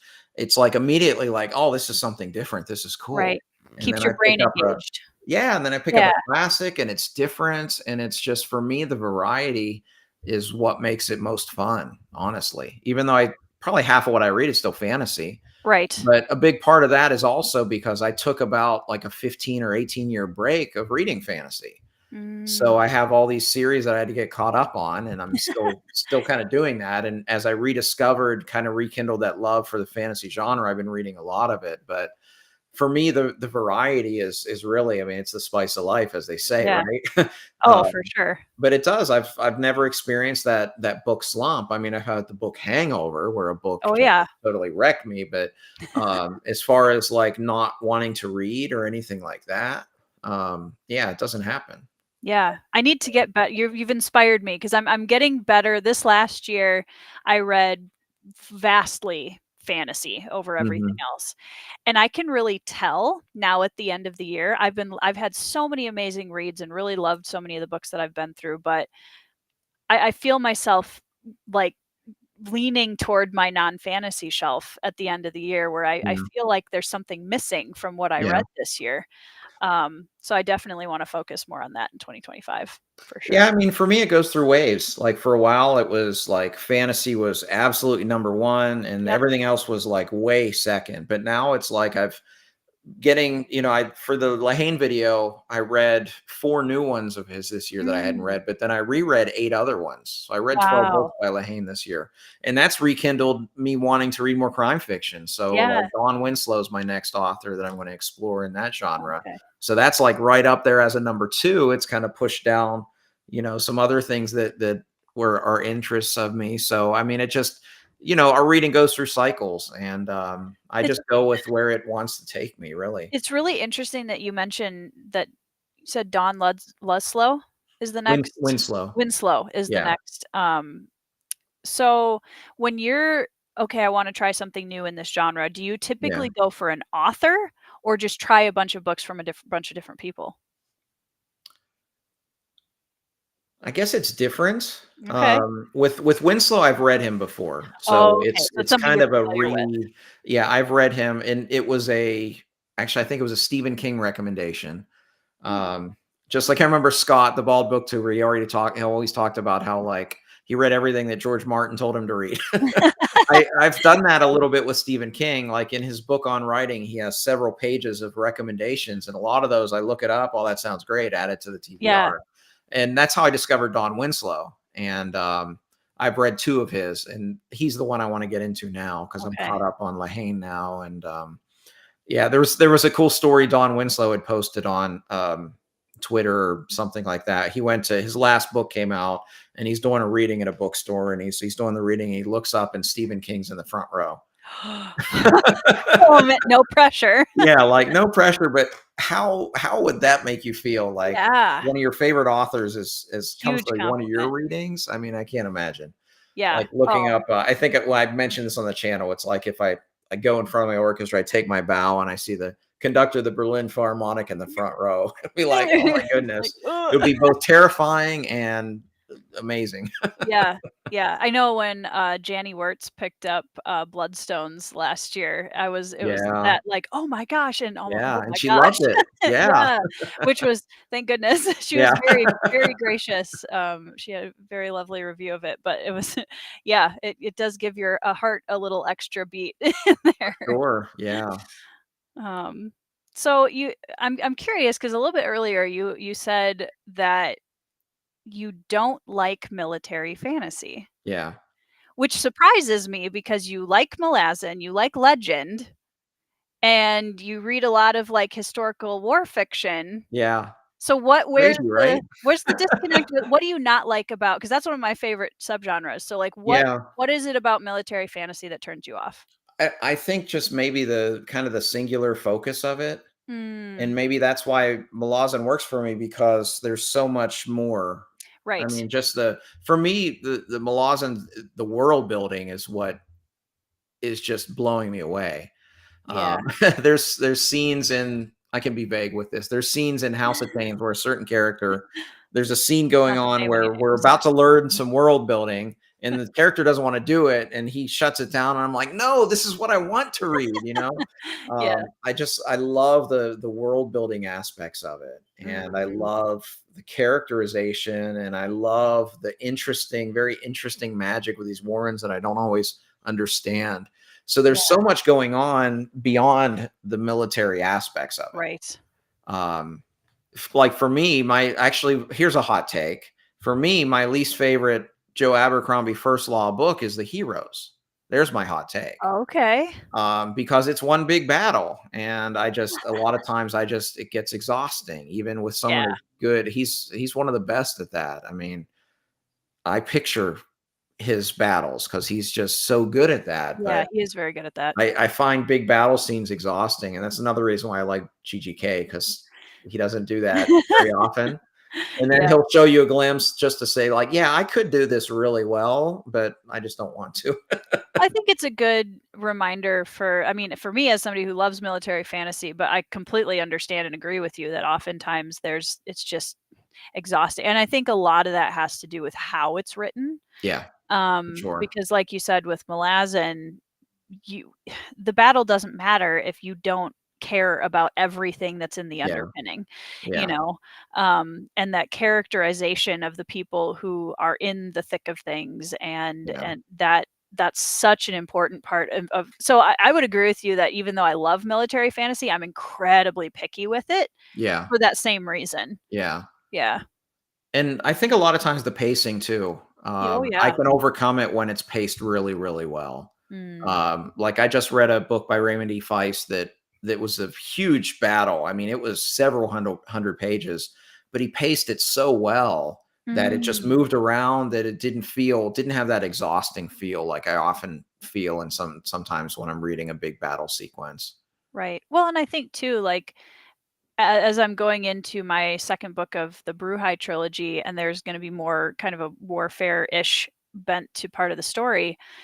Like, I think so often we do kind of get kind of tunneled into the big battles with this Yeah. big army and this big army, and they just and I've been really having a great time stylizing it and saying, "Well, okay, but there's so many different ways that warfare is waged, and it really Mhm. depends on the people on both sides and how do you work with what you have and make it more interesting and, what if you're doing more I'm kind of leaning more into the, like, guerrilla kind of Celts versus Romans kind of Okay, nice. vibes, Yeah. because to me, that's way more fun than just Yeah. you know? Yeah. Yeah. Um So, got a couple But more I think honestly, with a good enough author, they can transcend things that you don't like about certain kinds of absolutely. books. Yep, agreed. I always say like my favorite authors could write a laundry list and I'd read it. Yeah, And it's true. They can yeah, probably do that extremely well. So, right. yeah, I think like anything, if we do have those things we don't like, if it's done well, you can still appreciate it. Because I mean, we can circle back to Jane Eyre. Like, Mhm. tell me the Jane Eyre synopsis. I'm like, I don't want to read that. Right, And when exactly. you dig in and you read and you realize, like, Charlotte Bronte just uses the language better than everybody else. Like, yeah, I get Yeah. sucked into that story that I could care less about the story, but the writing is so good. Or So, when people say, "Oh, this is one of my favorite classic romances," and you're like, yeah. "Oh Romance? dear. Yeah, Oh it dear. is, Oh kind dear. of. Oh, hold on." It's not as bad of a romance as, like, Wuthering Heights, but, Thank you. Oh my um goodness. I hope Evie's not still in the chat, but yes, completely agree with you, Josh. Oh my goodness. I Evie and I have had long conversations about Wuthering Heights because yeah, I could not stand that book. same. Yeah, yeah. It was I will say the atmosphere was beautifully done in Wuthering Heights. Oh, no argument there. Yeah, Couldn't yeah, nope. yeah. Yep. Um Janny Wirtz is one of the wisest, most brilliant people I've ever seen. It's always a really thought-provoking conversation whenever Yeah. you sit down with Janny. She was one, so I mentioned how sometimes you read an author and then you put everything they wrote on your TBR. Yeah, I put everything she wrote on my TBR after seeing her in a live stream. yeah, Hearing her talk, I just said, "I wanna read her." yeah. Um, yeah. 'Cause I mean, she's just the type of person where you immediately can tell it's going to be a meticulously crafted Yes. story. Yeah, and Yeah, thoughtful and yeah. yeah.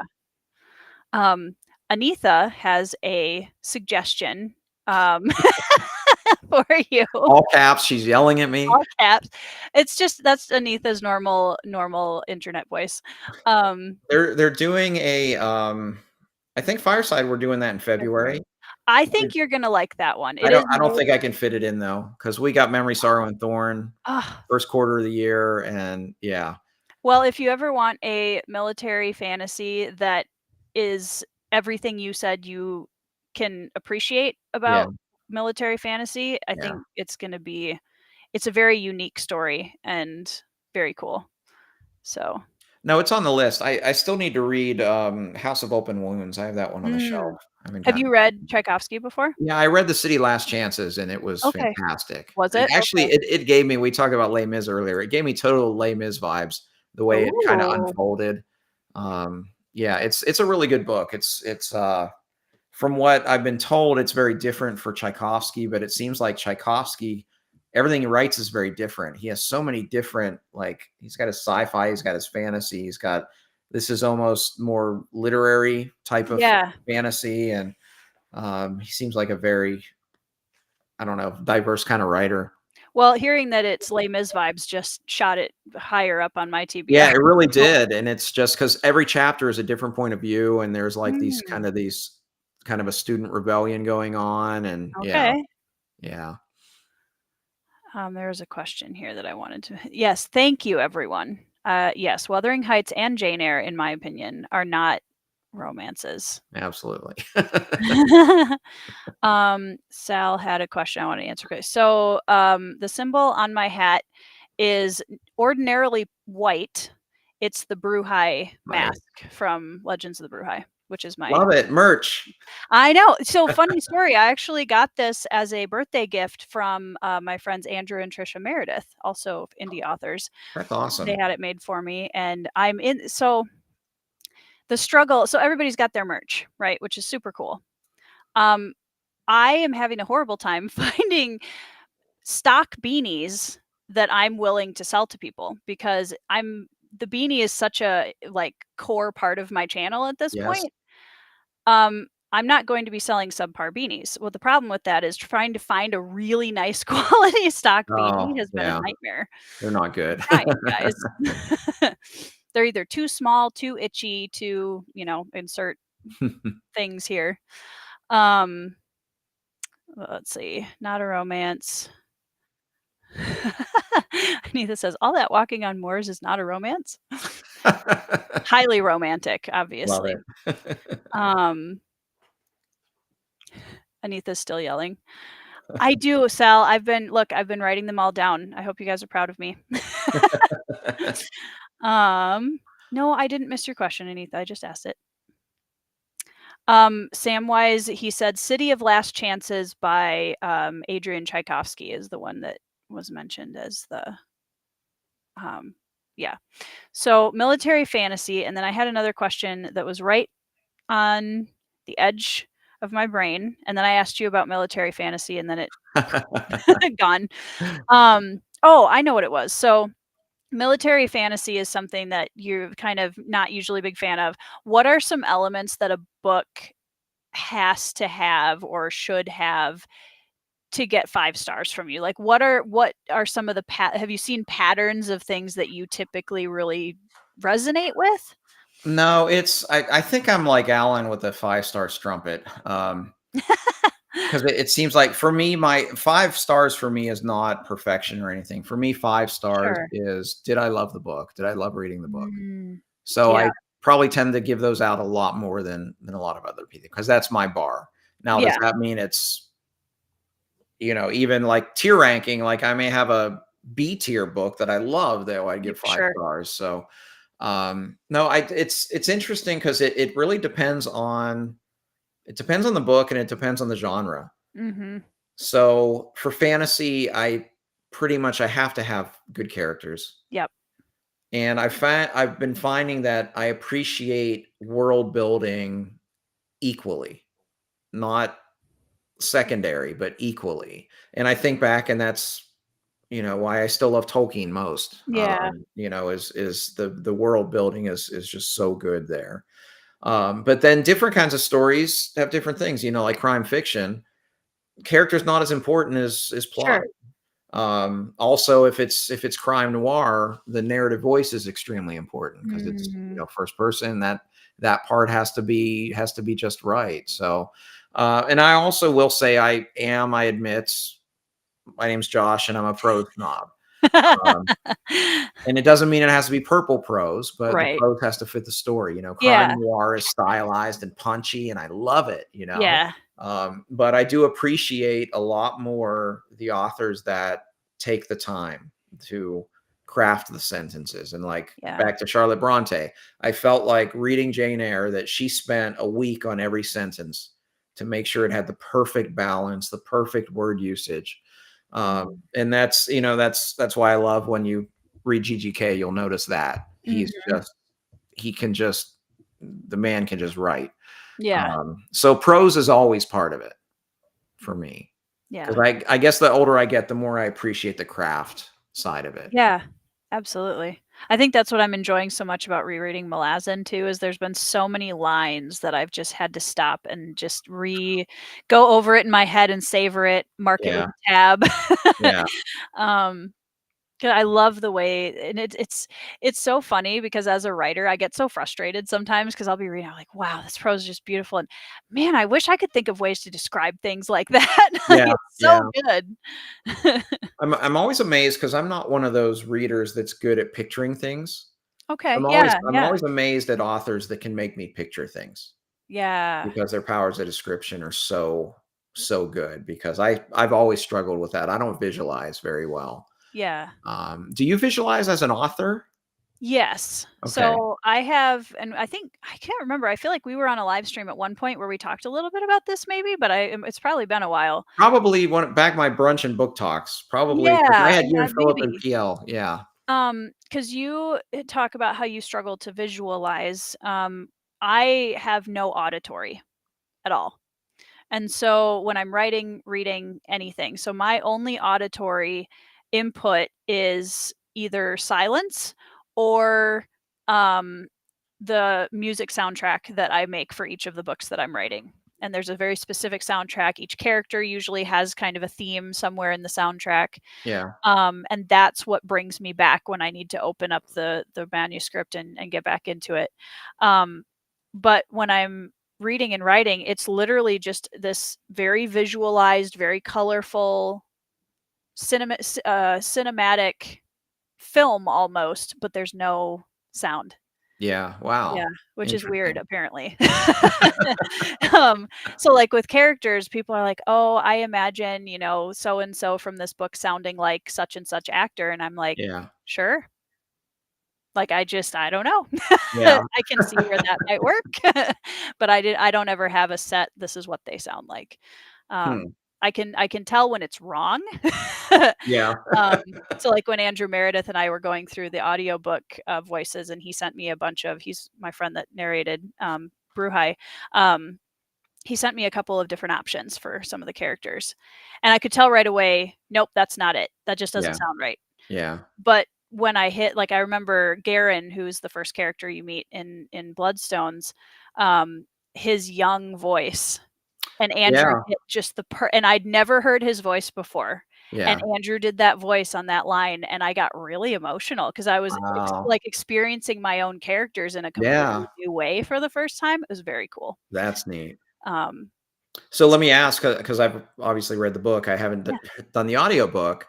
Did Ooh. he change his voice as he gets older throughout the book? Yeah, so Okay. he does different voices for all the different characters, and we went back and forth quite a bit on a couple of them. Sindri was one that we actually went back and forth on quite a few times to get Yeah. right, um, because it's often, I think, especially for a male narrator, it's tempting to feminize a voice. Yeah. And with Sindri, as you know from reading the book, she's not a character you need to feminize at all. No. um, she's my barbarian stand-in. Um, but yeah, it was. We went back and forth on quite a few of them a couple of times. But his King Canarian voice is Yeah. perfect. Like he did Yeah. such a good job on so many of Nice. them. It was very cool. There was a That's great. I question. remember Jay from Captured in Words had Yeah. Joe Abercrombie and Stephen Pacey on together. Oh, It fun. was interesting because Abercrombie said the same thing. It was like, yeah, like I thought I knew what his voice sounded like, and then I heard Stephen Pacey do it and said, no, that's his voice. That's the one. So Yeah. that's really cool when you get someone who can, just interpret what you've written Yeah. and come up with it. I mean, Well, and I'm lucky too in that sense because Andrew is one of my closest writing friends, and he's also a writer, and he's one of my alpha readers, so he reads all my books before everybody else does. And so he knew Bloodstone so well. I mean, yeah. he jokes that he's read it more times than I have, which is probably true. Wow. Yeah. um, and so I think that too, when you find that kind of collaboration where it just the other person really sees your vision and Yeah. loves your characters and is really willing to put in that kind of a performance, it's really special. Yeah, for Yeah. sure. That's So awesome. I was very lucky that way. Yeah. Um, Anitha has another, and I will get to your other question, Anitha. I have seen that you guys have said that a couple times now. Shadows of the Apt. Um, The problem with Tchaikovsky is once I start getting into him, like I'll have like that's the 50 next books to year of read, reading. and then like the next year he'll have 10 more books that are Do you published. find that you kind of try to read an author, like multiple books of the author within Yeah, the I same tend to be a completionist. I mean, I try to Sure. spread them out. Like I told myself I was going to spread out GGK, but I can't resist. That's fair. Yeah, That's so I have fair. 6 left, and it'll be a big goal for next year to finish the 6. But well, and then he has a new one coming out in May, which I can't wait. Actually, as an illustration to show how much I love Guy Gavreau's books, he has a book coming out the same day as Stephen King, and I have no doubt that I'll read Kay's book first. Wow. Yeah, and King's been my favorite author my whole life, so He's been usurped? maybe I don't know. Maybe. Kay's really good. Is there? That's awesome. Well, the nice part is you've got 2 books, both one from each of your favorite Oh, your it's favorite amazing. authors on the same Coming out day, the same like, day. I love it. makes your whole week. Yeah, it's gonna be great. Um, to answer this question really quick, yes, I do. If you go on my website, under my books tab, there's a tab for Phased and a tab for Bloodstones, and I have both of those pages have the Spotify soundtracks for the books that I listened to while I was writing them. So, because I'm Cool. such a music nerd that I was like, there's no way I don't want to share Yeah, the for music sure. for the books. Well, and a lot of people read and listen, Yeah, so, exactly. Yep. here's what the author wants you to listen to, so that's perfect. hmm Yep. The only thing that I don't have, if you're thinking about Phased specifically, up there is I have the instrumental kind of stuff and a couple of lyric video or lyric songs up there. But I also have a just for me playlist that is Val's gym playlist that I listen to during Val's sections because she's a very high energy character. We'll just put it that way. Hop wants to know, he's considering reading Hyperion, and how many stars did you give it? 6. Wow. It's so good. Yeah, Hyperion Cantos is my favorite sci-fi series, and the Okay. first book was my favorite of the 4. Although I did love all 4 books quite a bit. Yeah, I love Hyperion. It's definitely a very unique read, but My husband just read it yeah, recently. Yeah. yeah, I loved it. Yeah, I remember the opening line because Ben and I did that for, our best first line video that we did recently. Yeah. The first line of Hyperion is one of the most unique and magnetic first lines I've read in a book for a Mhm. long time. It's so good. The question that I was meant to ask that Anitha was all fired up about earlier, is going into 2025, what are some of your priority series and or authors? Well, there's a lot. I'll have a video soon Same. because we all have to make those videos. But Mhm.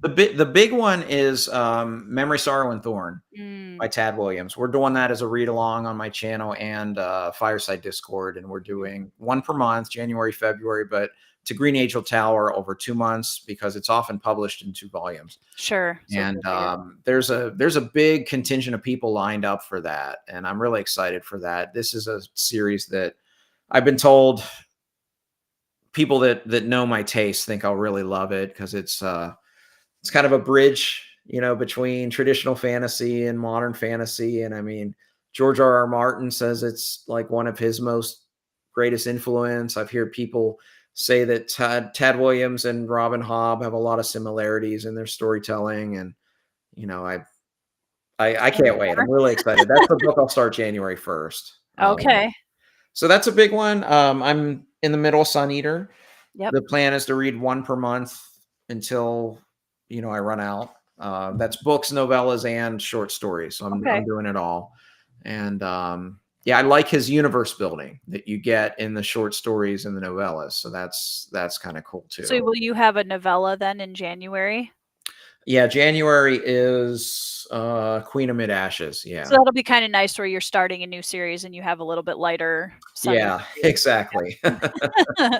Yeah, so Yeah, I'm excited for that, and I mentioned John and I are doing Long Price Quartet mid-year, so that's kind of very another excited one. for you guys. And then to finish my GGK, I haven't read Fiona of Our Tapestry, which is his Okay, first trilogy. So, okay. I'll get to that at some point. So, Yeah. Now yeah, remind me, I cannot remember, you finished Realm of the Elderlings, I right? have, You yes, have, yes, okay. I yes, always forget who's, like, yeah, completed them all and who hasn't. So what was yeah. your favorite, series within Realm of the Elderlings? It goes back and forth between Tawny Man and Fitz Okay. and the Fool. Mhm. Um, Today, my answer is Fitz and the Fool. Just because I've seen on just some discords people talking about those last books, and it's brought back the memories. And Yeah, yeah, that last book, incredible. yeah. I'm Yeah, going to Tawny Man next year, and you I'm really should, you should. I know live ships didn't work for you, but I had a friend that read just the 9 Fitz books, real life Sure. friend, and he texted me and he said, I just finished Assassin's Fate, and he said, I think I just read 9 perfect books. Oh, Yeah. that's awesome. And I was glad because I was the one who recommended it to him because I had read, That's I always had a good just feeling. finished he passed me. I had just finished Fool's Fate, conclusion of Tawny Man, and I loved it so much. I mean, it was Yeah. just incredible. And I was in the middle of, I think, the next series. No, I don't know where I was, but he passed me. Granted, he skipped 4 books, but Yeah, that'll um, do it. but yeah, he loved it, so I was very happy for that. But yeah, I think you could easily just follow the Fitz story, and the first part of Fool's Errand is one of my favorite moments in the entire thing. It's so great. I'm So so excited about it. I'm yeah, really looking forward to that. I'll be reading that in 2025, so that's one of my right, priority trilogies for next year. awesome. Yeah. Yeah, Um, I'm sorry, Capricious Fox, I did miss your question. Has Josh read Anne Cleeve's Shetland Island mystery I've series? never heard of that series. There you go. Let me hold on. Let me write it Let down. me write it down. Anne Cleeves. Yeah, Tawny Man. I'm trying to think what else I have for series next year. It's always so hard because I tell myself I'm not gonna I try to stay away from read-alongs unless it's something that I'm gonna be reading anyways, just because I get really like stressed out if I've got too many commitments and I tend Yeah. to overcommit. Yeah. But I really also want to read Memory, Sorrow, and Thorn. So there's a tiny part of me that's like, can I squish it in there? Yeah, it's tough, um, and I mean, FOMO's real. I have total FOMO right now for Wind and Truth, oh especially yeah, I mean, people are just, raving. I mean, just raving about it, and it seems like yeah, everybody's raving about it, but I won't looking at my schedule, I mean, the earliest I'll get to it is May yeah. because of the Tad Williams books, Do so you, well, I wait usually because I collect the trade paperbacks, which don't come out for ages after the book actually drops. yeah, But I'm one of the weird minority people who got super burned out of Sanderson, and I'm like trying to yeah, convince myself that I want to read Wind and Truth now. yeah. Well, So, I had big problems with Rhythm of War, oh, so did and, I. Yeah. so I wasn't I mean, I suspected he was going to stick the landing because I mean, he's an architect, not a gardener, we know that, but just everybody is just, I mean, floating about this book, so Yeah. I do wanna read it. Yeah. I do too because I'm also kind of I'm like I've gotten through 4 1,200-page books. I'm gonna read the last one. Yeah, exactly, and Ugh. you can tie it off there because it's the first arc, Yep. so yeah. Um, Heidi agrees that first half of Fool's Errand was best. She didn't like Fool's Fate though. Oh, I feel hard like that one's pretty hard disagree. liked. Lots of Yeah. Derry, we know that you want us all to be completionists. Oh, I agree, I agree. um, let's see. There was It yes, is, but in Tori's case, since she bounced off live ships, reading the Fitz yep, books is definitely yep.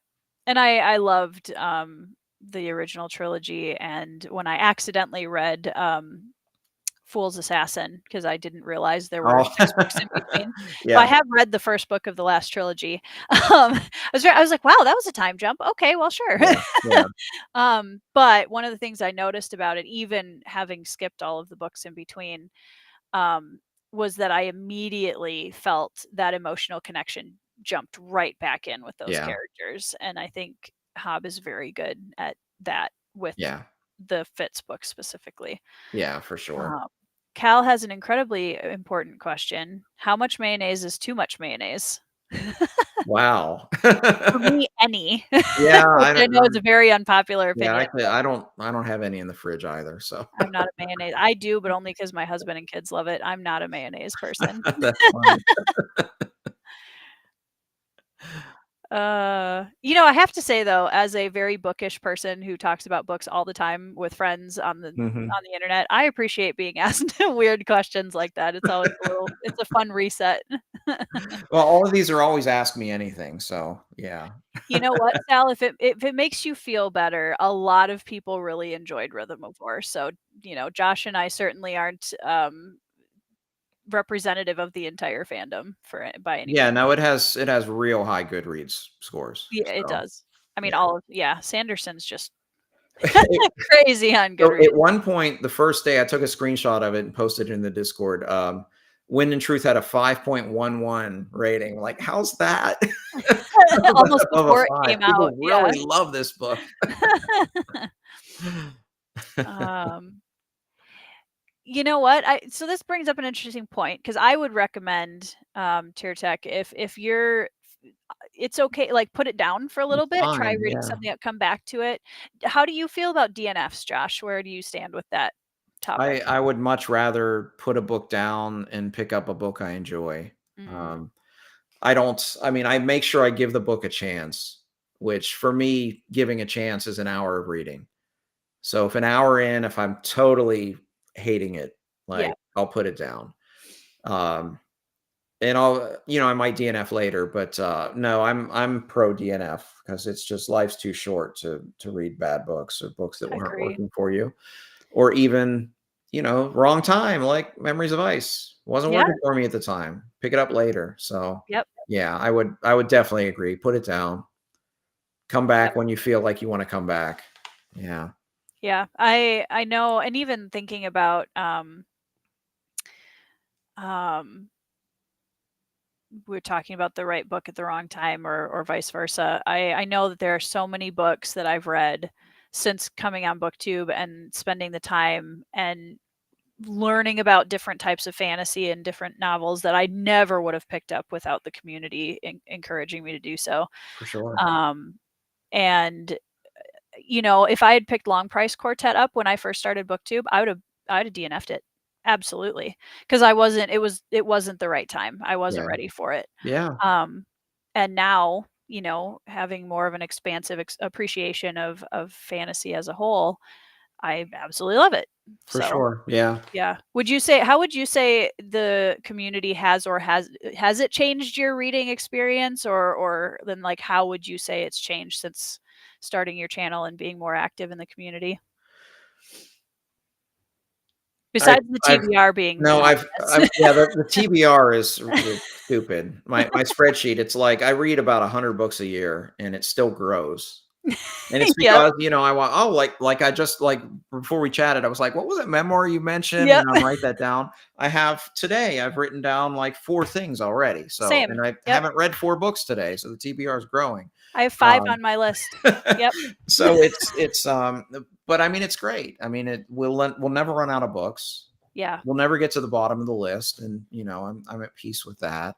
right. Um, I think I do better now at not just jumping into the thing that everybody else is reading. Same. Even Yeah. though I do want to be reading Wind and Truth right now, just because the reviews are so good, I think I've developed at least a little bit more resistance to jump in and read everything everybody else is reading.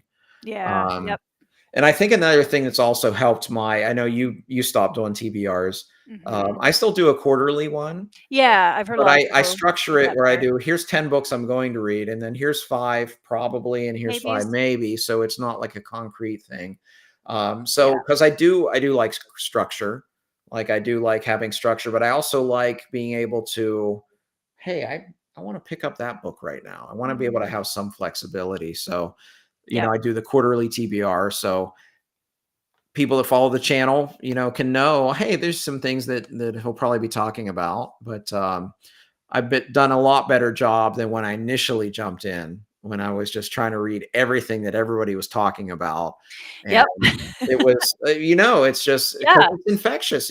Someone it gets and you is. watch them rave about a book on a video, and you're like, man, I want to read Well, that. And you then you wanna be order part of the that, and discussion too, like, "Oh, I wanna talk yes, to my friends about this." Yeah, hmm yeah. yeah, absolutely. So, FOMO is real. yeah, so I try not to do too many read-alongs, Mhm. because of that, but I'm Same. excited to do Memory, Sorrow, and Thorn and, lead that one. That's gonna be a lot of fun, but, I feel like trilogies too, because I did a read along for Greenbone Saga in my Discord last year, and I feel like trilogies are a good read along length. I yeah, think the yeah, longer series are tough, yes, especially when there's something like Wars of Light and Shadow or Malazan. Those are harder for people to really commit to books of that magnitude for yeah, that long of a time. yeah. Um, I so yeah, think I Joanna think brought that up. We were talking about this in the Discord recently, and she brought up that when Mike started reading Malazan, it was like the biggest read-along ever, and we don't know if anybody made it. Because Mike even dropped out at, I think, Toll the Hounds is you where got he that tapped far? out. Yeah, Wow. but I think that one, like, even that one was just so huge and just, everybody Yeah. imploded. And I've seen a lot of Malazan ones implode. Oh yeah. That's a I mean, that's a tough tough read series along. and it's a long series, but yeah, I think even any other long series, it's tough to keep that momentum for a lot of people. So It is. yeah, trilogies are definitely probably the way to go. Yeah. Well, Or and a I feel like 4 book trilogy like Memory, Sorrow, and Thorn. the long price quartet where they're a little bit shorter, they're not Yeah, quite as much yeah. of a yeah, they don't take over your entire month, which is I think the problem with something like Malazan is one Malazan book can take your entire month Yes, yeah, easily. yeah. Um, Fox says, not getting to the bottom of a TBR is a good thing. Yeah, it's great. You never run out of books. Cal had to take off. Thanks for joining us. Victoria is my real name, but nobody ever calls me that. I've been called Maestro, but not Lord. Yeah, there you go. When I was very young, my closest friend was named Elizabeth, and we were called the Queens everywhere we went. So, That's great. yep. And we were like 5 or 6, you know. That's perfect. Um, yeah, I don't know. I've always felt like Victoria is just way too formal for me. Yeah, yeah, It's on my driver's license, but other than that. yeah. Yeah, the Greenbone Saga read along was really fun. That one was super fun. I'm hoping to do the Sun Eater in my Discord this next year. That's kind of Oh, cool. my um one of my priority series for 2025 besides Tawny Man is Yeah. Sun Eater. So I agree, Sal. I think, and this is the other thing we talked about in my Discord a couple Mhm. of times too, is doing some standalones and especially some non-fantasy um, one-offs where Yeah, you pick something like the Killer Angels and you just do it in a month. I yeah. think Josh, you and I should run at some point. That would be a fun one to do. Yes, yeah. Have some people read that with us. Yeah, that would be fun. Yeah, that would be fun. Um, let's see. I want to make sure I don't have any other. When I was younger, I was so into long series. Nowadays, I'm like, could you keep it to 4 or There less? we Yeah, go. I feel that. Hey, there we go. Guy Gavriel K. Pretty much Yeah, all standalones. yeah. And the duology, Sarantine Mosaic is a duology, right? Yeah, and then there's so Under Heaven and River Stars are kinda same setting, but they're set, Okay. like, a couple 100 years later, so Yeah. that's not even a duology, but yeah. That would be funny if I started pitching my books as Victorian novels. That Love is it. not accurate. I like the "I'll see myself out." Yeah. Um, That's good. Derry, that is a good point. A lot of people don't have the flexibility for nicknames. That yeah. That's true. Yeah. Yeah. I don't the only one I don't respond to at all is Vicky. Like, if somebody tries to call me that, I just don't respond.